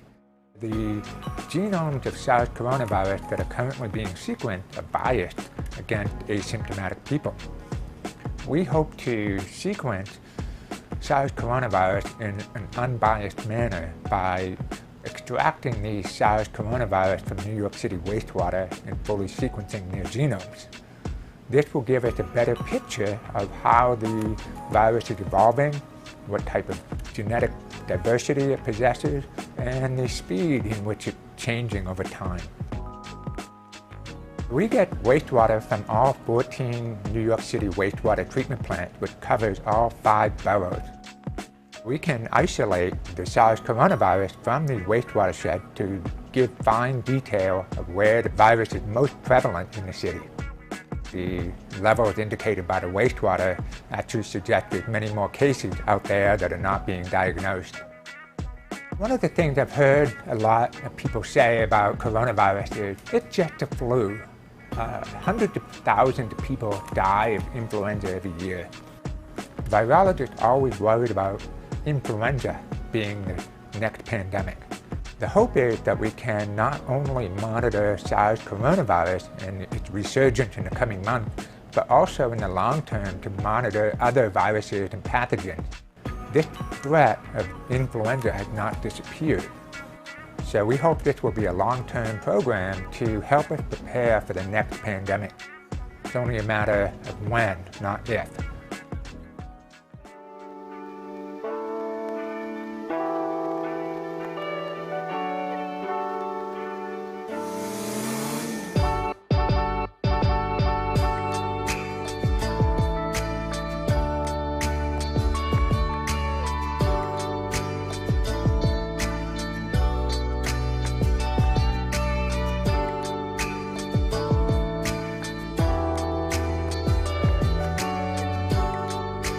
Big Ideas at Queens College is a Queens College production.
Hello, I'm Rosalind Nieves.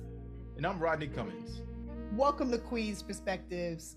March is Women's History Month, and Congresswoman Grace Meng put her stamp on history as the first and only Asian American member of Congress from New York State.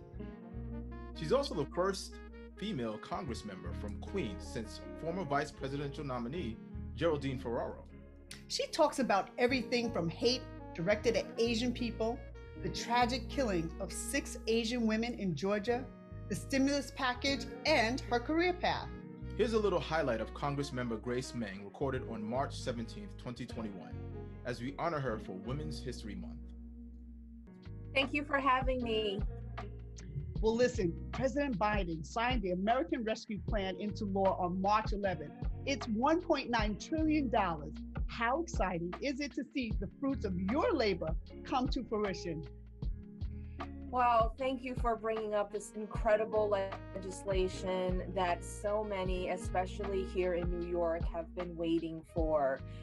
We know as we celebrate Women's History Month that so many women and moms and caregivers have been disproportionately impacted during this COVID-19 pandemic.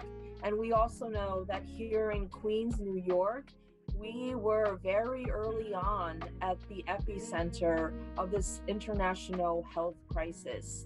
And so we are thrilled to be able to get this legislation signed into law.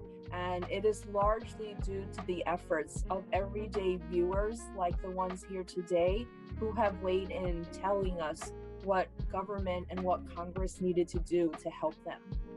I agree. Break down a few of the benefits of the relief package. So one of my favorite parts of this bill is how much it helps our families, our working families. It infuses about $40 billion into our childcare industry, literally helping to lift so many children and families out of poverty with initiatives like expanding the child tax credit. Families will receive thousands more than in previous years. And this is because so many families have weighed in saying how much they need help. We also know how much our small businesses, especially our restaurants, have suffered. We are expanding our small business help program. We're making sure that more businesses, more minority and women-owned businesses can apply. We also have a new grant, not even a loan, they don't have to pay it back, $28 billion for restaurants, and not the big chain ones, the small mom and pop ones that we like to go to.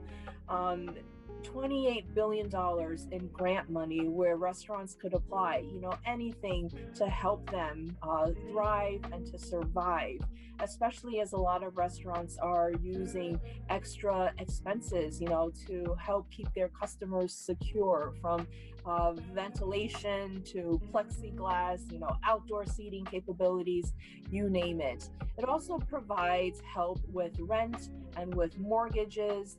And another favorite part of this bill is that it helps families, especially our students, access the internet.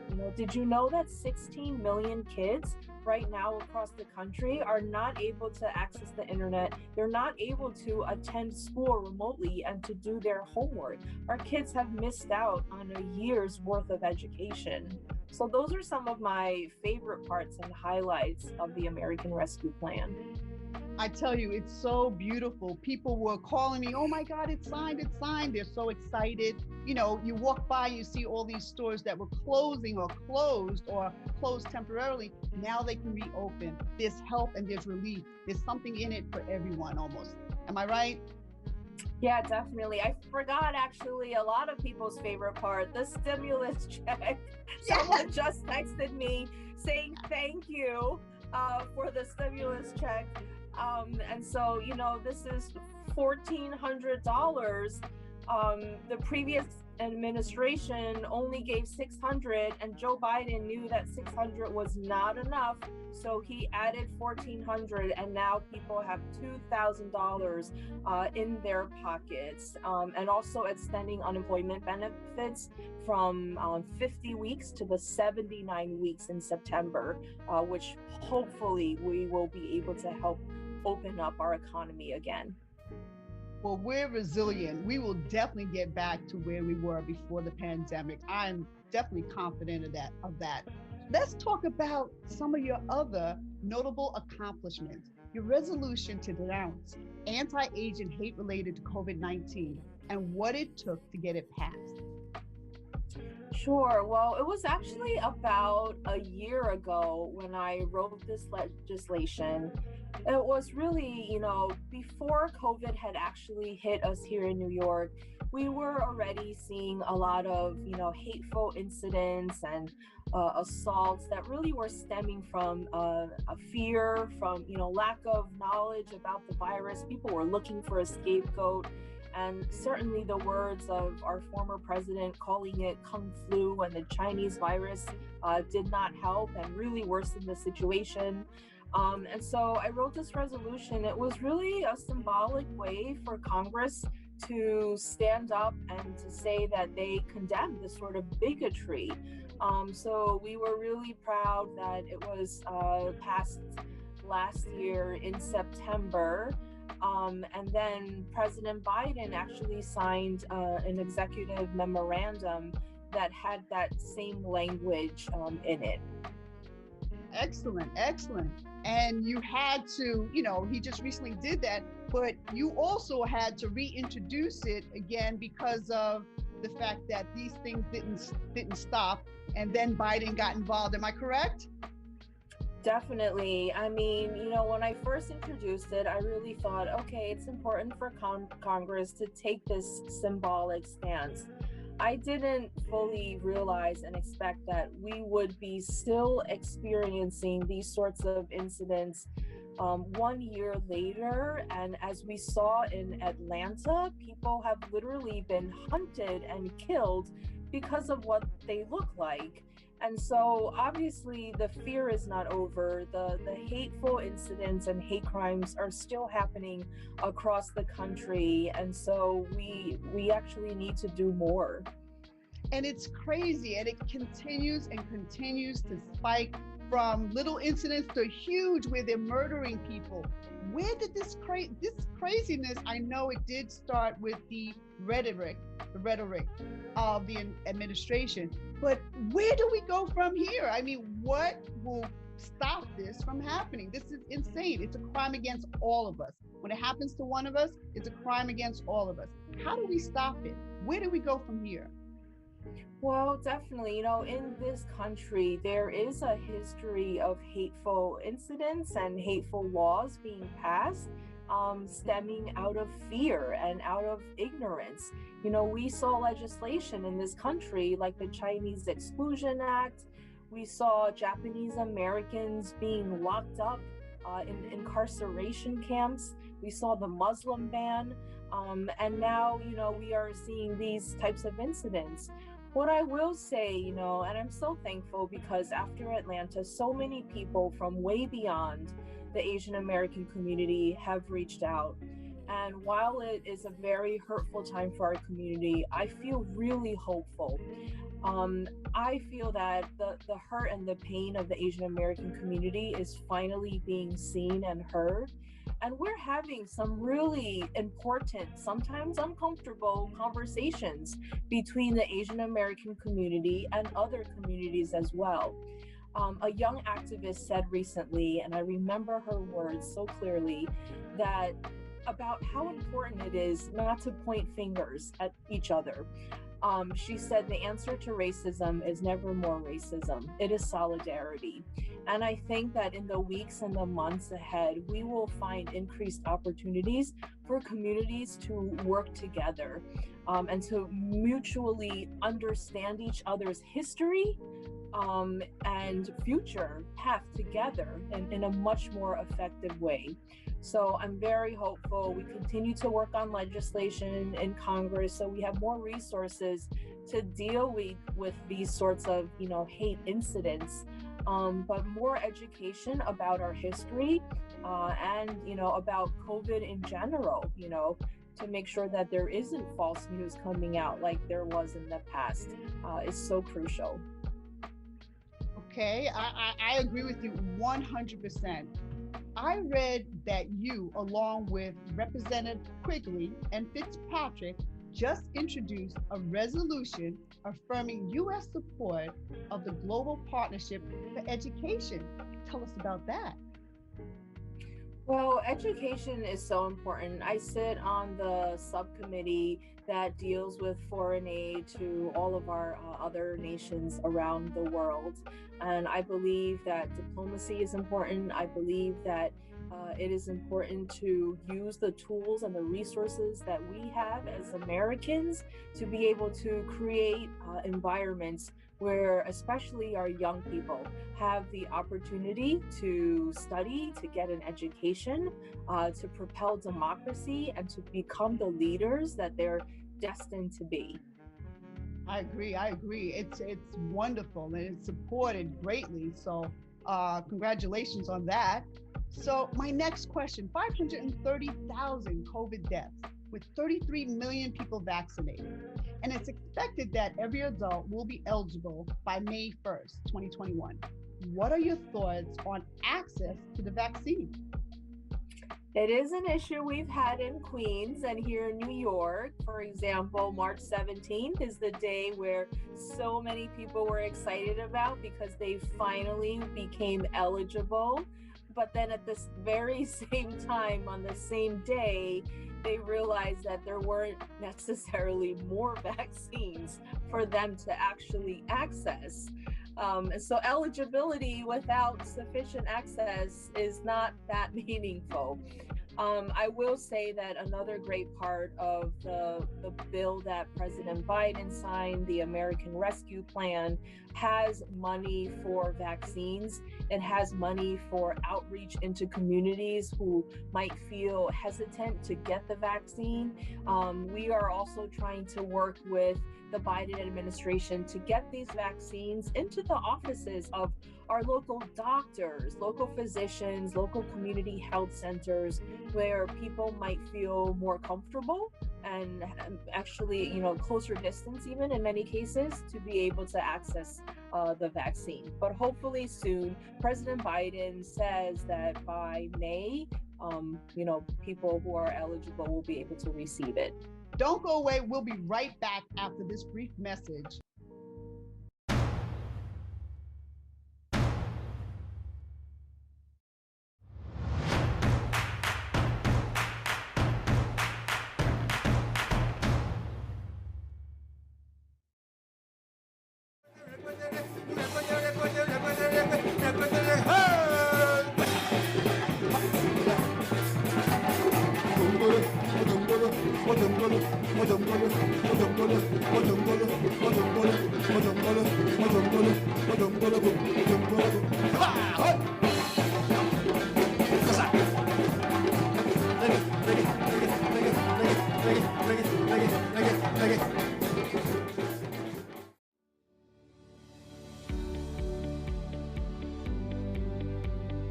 We're here in the South Bronx at Children's Health Fund's very first program site, and we're here to celebrate this new partnership and to have a look at the services being provided. Our mission is really very simple. We want to ensure the highest quality healthcare reaches children living in poverty. Access to healthcare is what we do, and we go the extra mile to make sure it happens. And going the extra mile means that we bring our mobile clinics right to where kids live, where they learn, where they play, and we do that in a very community integrated and oriented way. This is actually a room where the patients are screened by the providers. You could talk to the doctor about various conditions or what it is exactly that you need, just like you would do at your regular physical. The doctor can order certain blood tests to be done from here. They can order certain screenings. They can order referrals for the patient to see specialists if they needed to. They can also order nutrition, mental health, whatever it is that the patient needs, just like at a regular physician's office. We do more than just medical care. So when we talk about comprehensive services, we obviously have providers, nurse practitioners, and doctors doing basic primary care, but so often a patient comes in complaining about one issue, and then we find out there's so many other issues. So we really see ourselves as kind of a one-stop shopping to really help this family succeed. Innovation at Children's Health Fund started from day one. We were the pioneers of the medical home house call. And this partnership with Henry Schein is going to continue that innovation. Together, creative problem solving, getting to places where we couldn't go alone, getting there together, and making sure kids have access to high quality care that they need. That's really where we're going together. Henry Schein is really helping help happen by delivering products and services and solutions that providers need throughout the U.S. every single day. Children's Health Fund and their IDN affiliates are helping help happen by delivering care to the most needy of population. So we're both delivering. One's delivering products and the other one's delivering care. To see the partnership come together, the strategies that we've worked on over the last year, culminate to this morning, and getting a chance to walk on the mobile clinic and get a tour of it and find out that it actually has some of the services that a primary care physician's office has. And so to know that that level of care is going to go to the underserved, and specifically in this area to children in need, is just a fantastic time for both organizations. When I look to the future, I see a future together with Henry Schein and Children's Health Fund. We took a while to get to this point. We've worked together, we've ideated together, we've created together. And from this foundation, the future is very bright. I can see us reaching more kids with more services in more places, not only over the next 4 years, but maybe the next 40.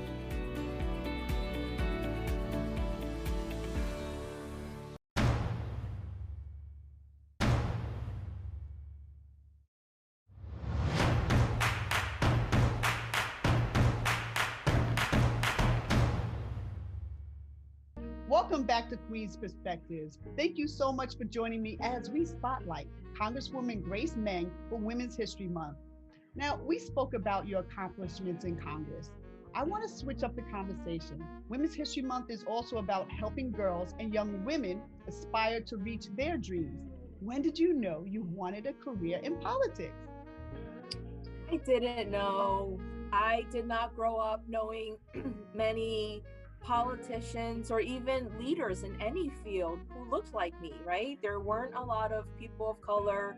There weren't a lot of women that I knew who were elected officials. So I never ever dreamed that I would actually run for office.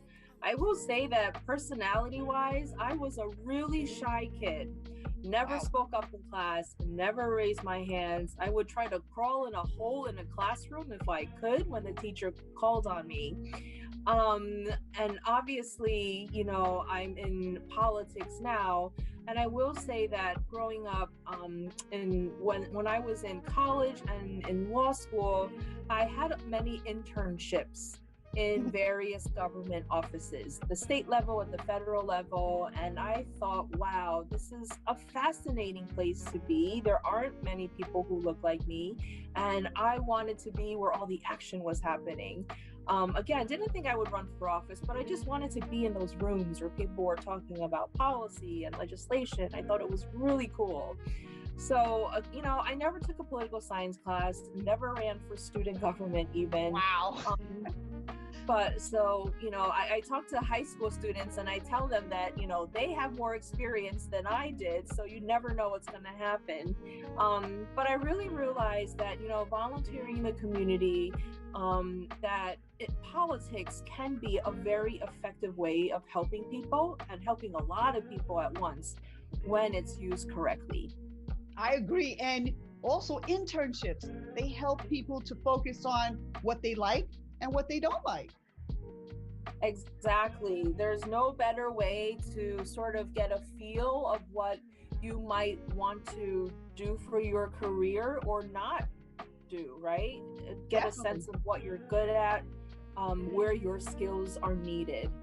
Definitely. How did you feel when you first won your race in the assembly? Oh gosh, it was really intimidating. I ran against the local Democratic establishment. I didn't know anything about politics. I hadn't barely been to any Democratic meeting or anything like that before.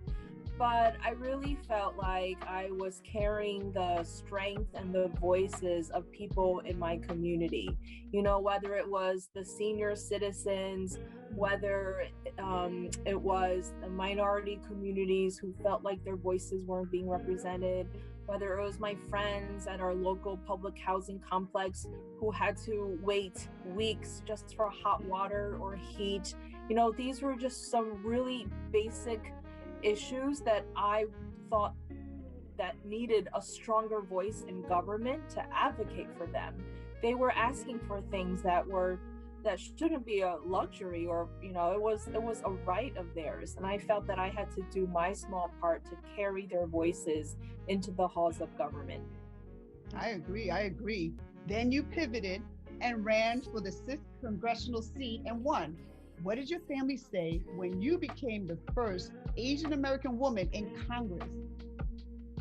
So that was unexpected too. Clearly, I don't plan very well in life. I was in the assembly. I just had my first baby. Wow.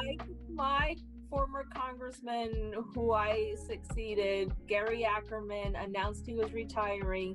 I spent a few hours calling people, asking them if they wanted to run. And at one point, my husband turned to me and said, "Why don't you do it?"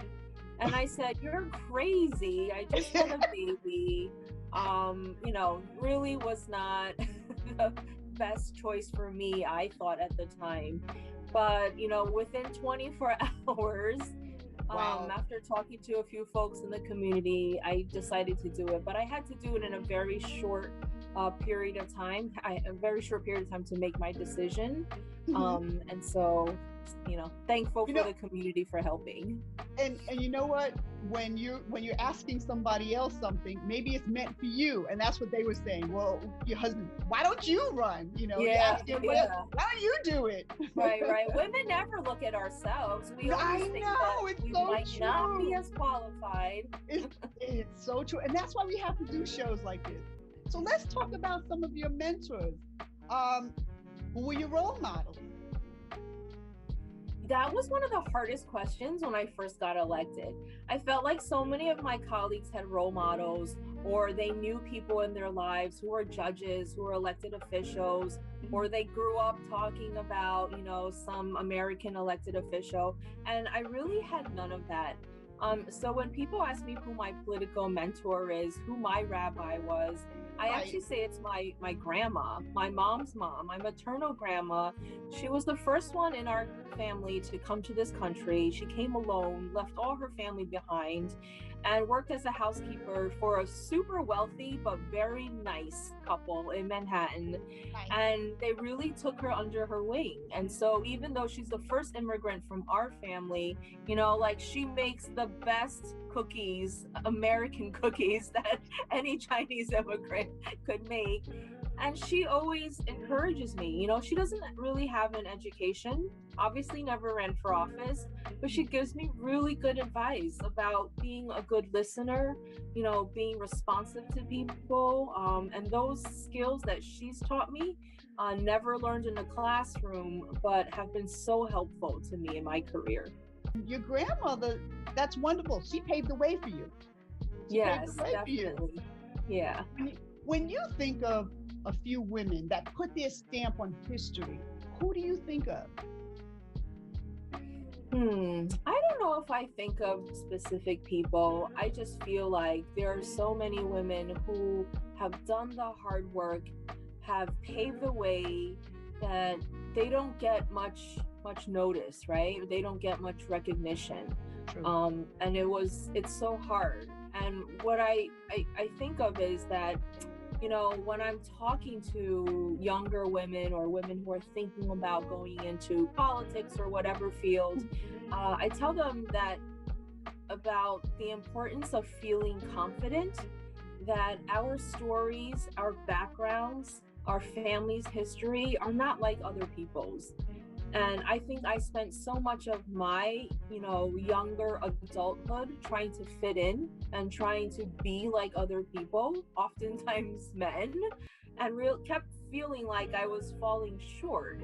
And so I finally, at some point in my adult life, owned up to it. And I point to these, women who have come before all of us and say, you have to feel confident in what you are bringing to the table. You are in that room not because you are like everyone else, but because you speak for so many people whose voices are not represented in that room. And so, we have to carry these historical women leaders' voices as part of our own history. Oh, I agree. I love that. I love that sentiment. You're right. You're absolutely right. Because everyone matters. Everyone has a voice. Everyone matters. Lastly, is there anything else you would like to say to your constituents? Well, similarly along those lines, whatever field you are in, and especially for the women and the young girls in our community here in Queens, again, I want to say how important it is to be proud of who you are, that you bring so much to the table, whether you're in politics and education and healthcare, whatever field you work in, or even if you're still in school.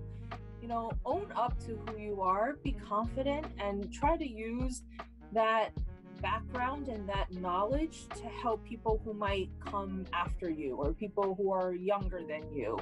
Your voice and your validation of, the diverse array of voices that should be heard can make such a big difference as we continue to progress in this country. Thank you, Congresswoman Meng, for joining me and taking the time for our viewers today. Thank you so much. It's much appreciated. Thanks for having me. Go to QPTV.org to view the entire interview with Congressmember Grace Meng.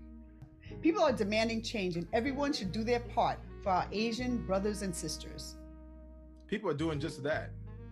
Supporters rally across the nation against anti-Asian and Pacific Island hate after the spa shootings.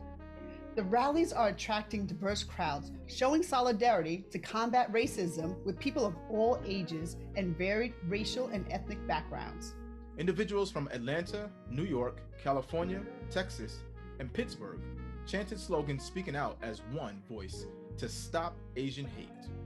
And to show support for the victims and their families. There are over 3,000 victims that have suffered since the onset of the pandemic. There are over 15 reported incidents in New York City for 2021, and this number is growing. Hate against one person is hate against all of us. Hashtag Stop Asian Hate. Don't go away. We'll be right back after this brief message.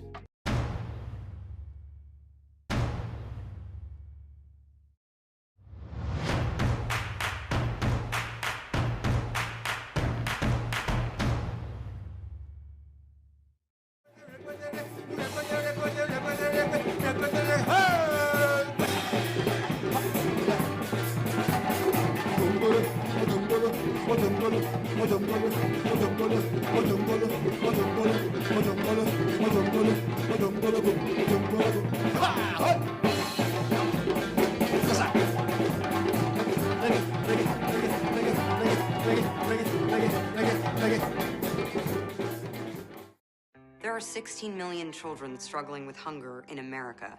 That's 1 in 5 daughters, sons, neighbors, and classmates who don't know where their next meal is coming from. Yet billions of pounds of good food go to waste every year. It's time we do something about it. Feeding America is a nationwide network of food banks that helps provide meals to millions of kids and families in need. Visit feedingamerica.org to help them feed even more. Together, we can solve hunger. Together, we're feeding America. Titans go! When the Teen Titans go to the movies, they know the best way to travel is safely. To keep your child safe, be sure to use the right car seat for their age and size. Exactly. Hollywood, here we come! The Atom has arrived! Have a seat, my dude. For more information on finding the right seat, visit nhtsa.gov/the right seat. Impressive.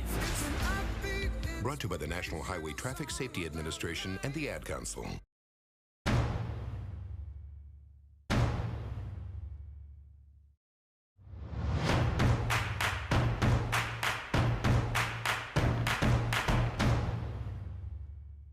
Welcome back to Queen's Perspectives. We have a Women's History Month highlight from Brian Brown. He is the Assistant Vice President for Government Relations of St. John's University. Brian? Hi, Roz. We're here at the Queens campus of St. John's University, where we're still in the middle of celebrating our 150th anniversary. This month of March, we're also celebrating Women's History Month.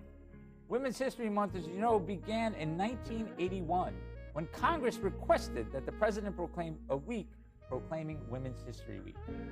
Here on campus, we're observing it this year with a number of remote lectures. Some of these lectures deal with topics such as women of color in higher education, and we also have a lecture that profiles St. Louise de Marillac, part of the Vincentian family that founded St. John's University. I also want to tell you the story about Sister Lumina Price.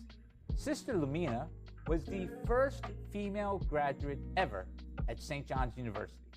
She graduated in 1913, before women even had the right to vote. Sister Lumina went on to a professional career teaching in a number of schools located here in Queens, including the Mary Lewis Academy, which is still in existence today. Sister Lumina was a trailblazer, and we have many trailblazers here on campus, and we look forward to learning about their accomplishments in the years to come. March also celebrates Irish American History Month, and Roz, you know that's important to me, so I want to wish all your viewers not only a happy Women's History Month, but a happy Irish American Heritage Month as well. Back to you, Roz. Thanks, Brian. I had corned beef and cabbage for St. Patty's Day. How about you, Rodney? What'd you have? I think Guinness was the drink of choice for that day for me. Oh, okay. I didn't have any Guinness. I wish I did. I also wanted some Irish soda bread. By the time I got my food, it was all gone. It was all gone. That goes really quick on St. Patty's Day. Rodney, you have a Women's History Month highlight. Who are you honoring? Yes, so this Women's History Month, we are honoring Patricia Robinson. She is the owner and operator of the Faniki Dance Group. Nice, nice. Okay, let's take a look. Gizambule. Yes, yes. Greetings. Greetings, how are you? I'm fine, I'm very well. I appreciate you joining us this evening. Welcome to Queen's Perspective. We spoke a few times in preparation for this. A great friend of mine introduced us to your play last year by your dance troupe group. Sorry, I'm gonna mess it up. It's Fanike? Fanike. Yes, Fanike meaning uplift. Yes, and it was an uplifting experience, I should say, definitely. So I remember the name of the play was Warrior Save Our Home. When people typically tell me about things, I always stay open-minded, but I can tell you that when I experienced it firsthand, it was definitely worth every moment spent just being there and feeling the energy in the room and everything that you guys brought to the stage, from the dance to the lessons in African warriors. I learned so much, and I just felt like it was something that I just always wanted to kind of relive and like help bring to the forefront for people who don't know about all the amazing things that you guys are doing. My name is Gizambule Robinson, and I am a native New Yorker. I was born right here in Jamaica Hospital, and I reside in Jamaica, Queens. And I am an artist that is dedicated at this stage of my life to dance and the cultural influences that weave in and out of dance, especially in African culture and African culture of the African diaspora. And when I was a young girl, I was influenced by many African dance companies that used to be in the Queens area and used to perform in the Queens area. And they were all artists that influenced me when I was a little girl. And I just knew that there was something magical about not only dance, but African dance and African cultural dance. I had dance fever. I was dancing 5-6 days a week, traveling to Jersey, going to conferences in DC, just going to Senegal for cultural studies, 2 different years for about 3 weeks at a time. And I just absorbed the dance and the culture. I will say that it was a way of me expressing who I was, understanding that I was a woman of African descendants. So the dance was my way to express that claiming of being African. As I began to get older, I knew that my role had shifted from not only being a performer, but now being a producer, being a creator, someone who will present the cultural information and maybe spark some of that magic in some young person or a little girl or little boy who will remember what they saw us do and be interested in pursuing African dance and drumming. It's so clear in the piece that you guys put together, warrior, save us now, right? You guys highlighted so many different warriors that I never even knew about. Besides just, building the knowledge and just the appreciation for the arts, it also told us a lot about African history. King I will tell you about, who is well noted in Mali history, is Sundiata Keita. And he was the founder of the Mali Empire in the sense that he brought the different leaders of different groups together. And what is significant about Sundiata Keita was that he had physical disabilities. He was unable to walk when he was younger. And they used to kind of tease him, and his mother was a hunchback. And so they didn't really respect him, but he overcome his physical disability and was able to lead and pull people together. With all of the male protagonists, like, of course, I know there have to be strong women protagonists as well, in some way, shape, or form, that have made their stamp in African history. You're putting me on the spot. The last but I will say that the year before, we spoke about women warriors and female queens. Our show was shaped around warriorship. We talked about the Dahomey Amazon warriors.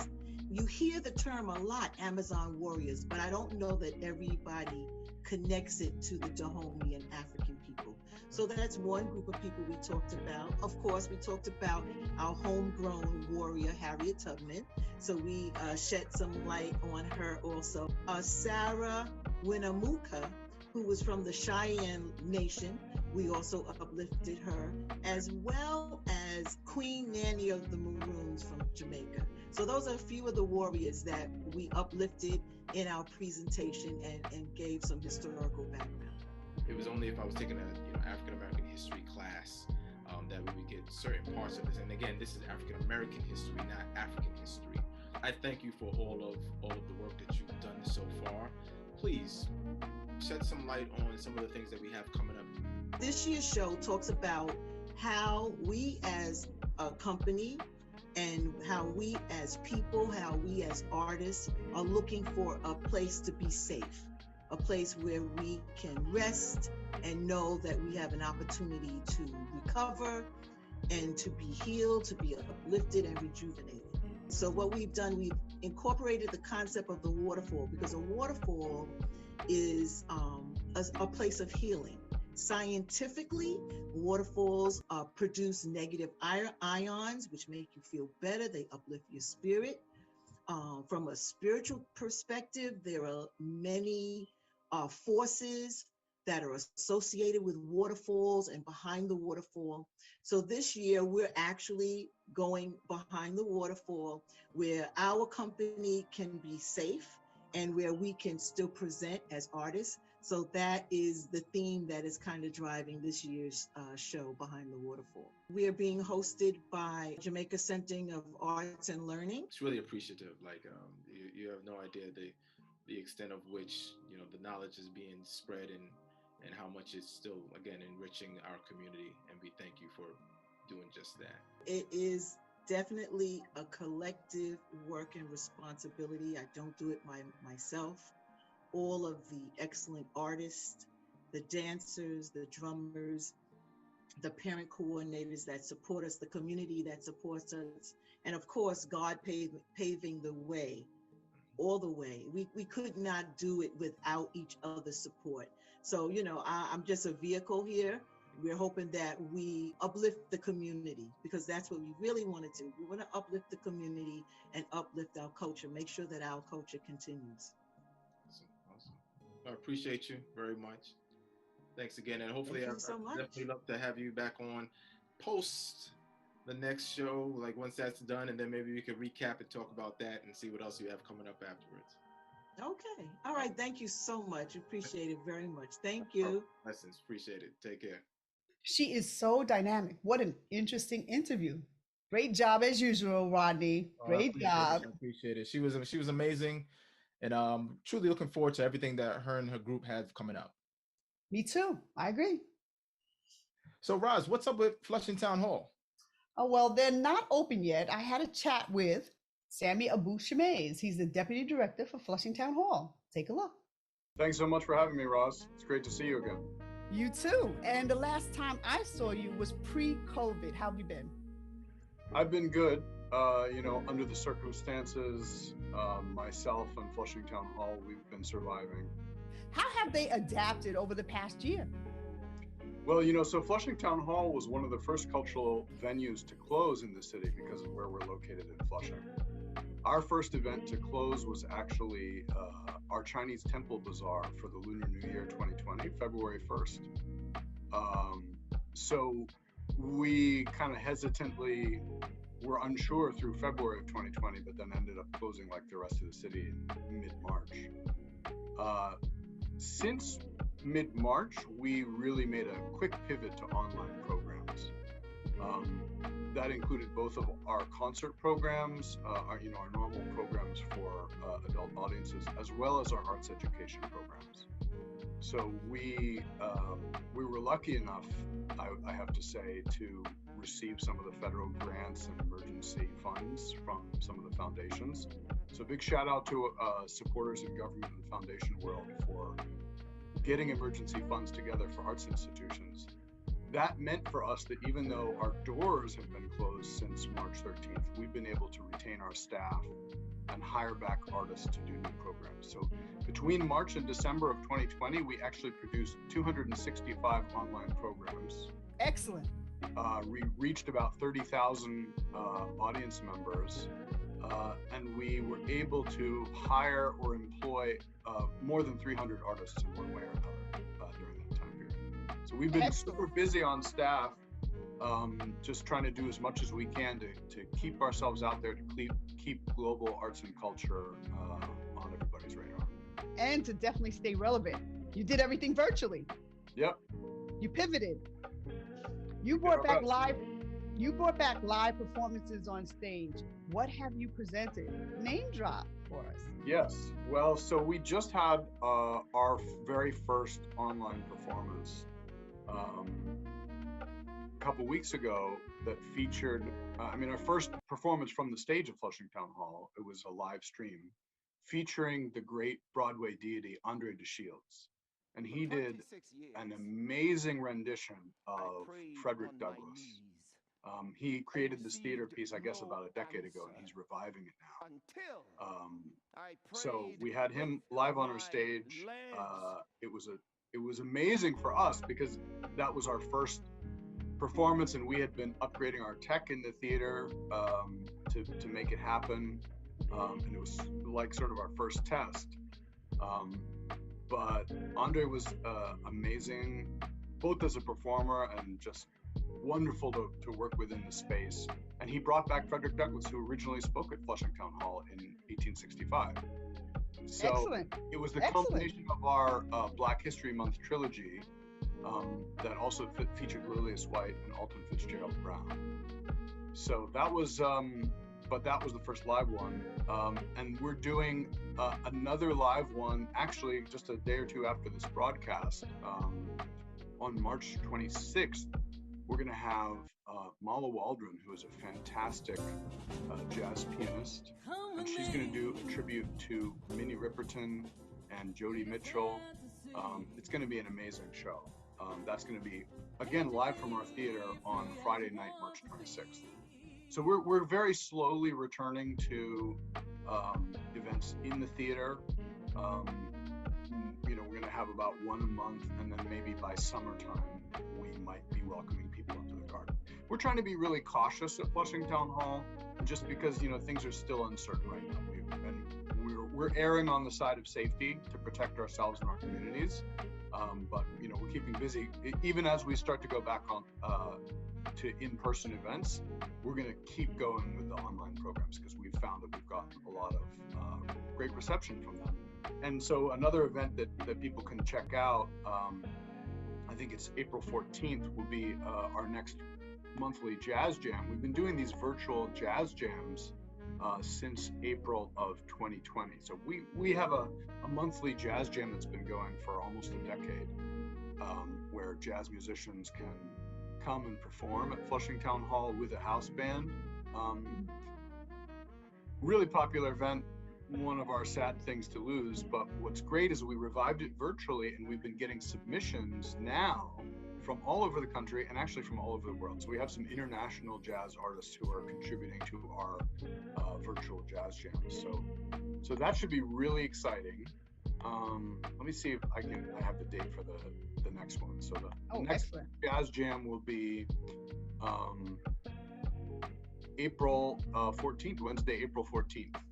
And it's our Armstrong Legacy Virtual Jazz Jam. And those happen once a month. Hopefully by the fall, we'll be able to return to in-person jazz jams, but yeah. And is some of this available after the presentation for people to see on your website afterwards? Yeah, I suggest people go to our YouTube channel. We were originally going to keep the Andre DeShields performance up for only 48 hours, and it got 6,000 views in the first 3 days. So that's been requested that we keep that up. So definitely check out Flushing Town Hall's YouTube channel. A lot of our online stuff has been on YouTube. Of course, people can go to our website, flushingtownhall.org, but we are trying to keep up a lot of the content on our YouTube channel. Excellent. And QPTV is going to feature a Flushing Town Hall program on Friday, April 30th at 9 p.m. and we'll post the channel lineup. What can our viewers expect on April 30th? And it's International Jazz Day. That's right. Well, we're going to show viewers a mix of content. So we're going to show some of the best of our previous online performances. I think maybe we'll have some excerpts of Andre DeShields and probably our Chinese Temple Bazaar, which went online this year, as well as some of our jazz content that's coming in April and March. It's going to be a mix. I'll leave it be kind of a surprise, but Flushing Town Hall is known for the diversity of our programming for our global scope. So viewers can expect to see a mix of music and dance from different world cultures, as well as a fair amount of jazz. Excellent. Are you offering any kids and senior classes or programs? Seniors like to have fun. Yeah, well, we've been doing a lot of online programs for kids, especially tailored towards school students. Before the pandemic, around 21,000 school students annually, working in 50 to 60 schools annually in Queens. And a lot of those schools really felt the need to keep having our arts ed content as they moved to remote school. So we've been providing workshops, whether that's in Colombian drumming or African dance. We've been providing that content for students. Some of that is available for the public. Again, people should check out our YouTube channel because we have lessons, workshops, concert rebroadcasts, a lot of stuff happening on YouTube. Excellent. So many arts and cultural institutions are suffering amid the pandemic. So in that regard, how has Flushing Town Hall been doing? Well, I would say good and bad. So I'll start with the bad. No matter how much we've survived, the fact that we cannot have audiences in the theater is a tragedy.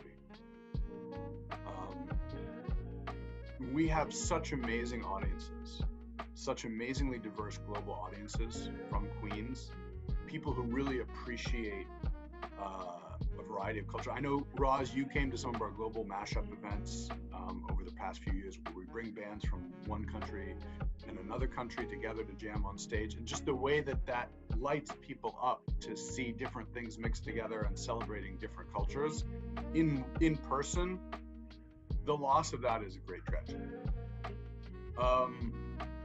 We, of course, lost a lot of revenue, a lot of earned revenue. Although for us, because we're a nonprofit, we rely more on donations and we keep our ticket prices in general super low to support our local audiences. The ticket revenue was not the hugest loss. Some of it was a loss of rental revenue. People like to go to Flushing Town Hall to get married or have parties. We suffered a significant loss in revenue, but we were fortunate enough to, as I said earlier, get funds, from the Payroll Protection Act, emergency funds from the NEA, from the New York Community Trust, that has enabled us to keep our staff whole. We didn't lay off staff, and to hire back some of the teaching artists and other artists who lost work in the immediate shutdown. So we've been fortunate to be able to hold our family together, so to speak, of the staff and the artists that we work with. But everyone really wants to be back to working in person. I would say the positive side is really, like I was saying, we've reached some international audiences. We've proved the resilience of our staff. We've been able to hold people together. There's been a lot positive to come out of it, but nothing is as good as having live concerts with people being able to touch each other. Your dance class, that was one of the highlights of the global mashups, to learn things, different cultural sort of dances, and it's just wonderful. And one band plays, another band plays, and then they mash it up, and people just have fun, and they let loose. And it's people of all ages that come to Flushing Town Hall. It's definitely a gem in the community. Thank you so much. And lastly, give the information again about Flushing Town Hall and where people can go to check you out. Yeah, so people should check us out at flushingtownhall.org, and they can find links there to our YouTube page and our other social media. We're on Facebook and Instagram as well. People should definitely check out the event with Mala Waldron on March 26th. And people should also check out, there's going to be a fantastic Crazy Talented Asians event, which is going to be Asian American comics, coming up on April, what's the date on that? April 17th. Crazy Talented Asians and Friends. That's all on our website. So I think if people go to our website, Louis Armstrong Eternity Jazz Band on April 30th, I think. So all that's on our website on the events page, flushingtownhall.org, and people get a preview of more stuff on QPTV. Yes, definitely. Thank you so much. And to our viewers, listen, if you haven't been to Flushing Town Hall, you have to go once everything opens up. Visit flushingtownhall.org to keep abreast of all their upcoming events. Oh, that's awesome. I can't wait till they reopen. Me too, I agree. That's it for today's show. I'm Rosalind Nieves. And I'm Rodney Cummins. Thank you so much for joining us.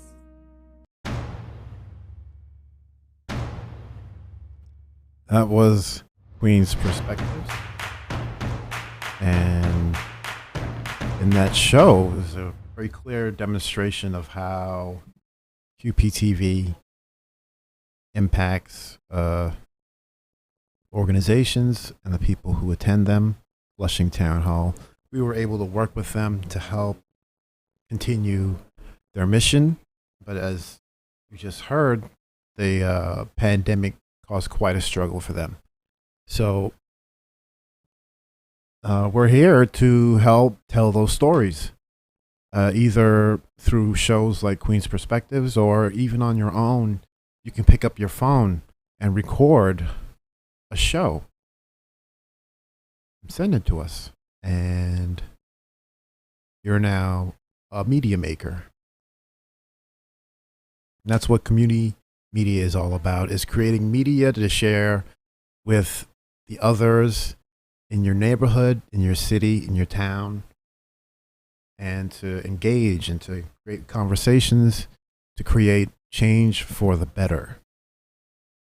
And if you go through the process of our training and the workshops, you come out with amazing skills that are critical in today's digital age. So community community media, I can't say it enough, is vital to the local. So what we're going to do is we're going to take a look at our social media. If you want to check us out elsewhere.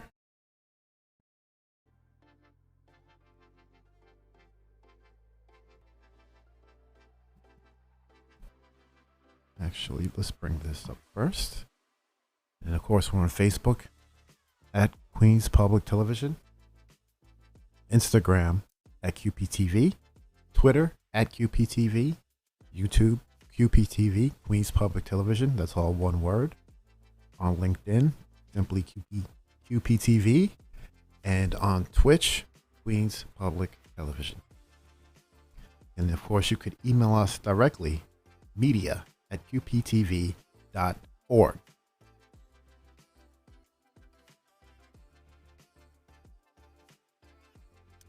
Ooh, why am I on the screen? Let's try that again. Uh-oh. Yeah, something went wrong. I was going to say you could watch us on the channels. I seem to have misplaced them. Bear with me. Let's bring up the social media while I get the channels going.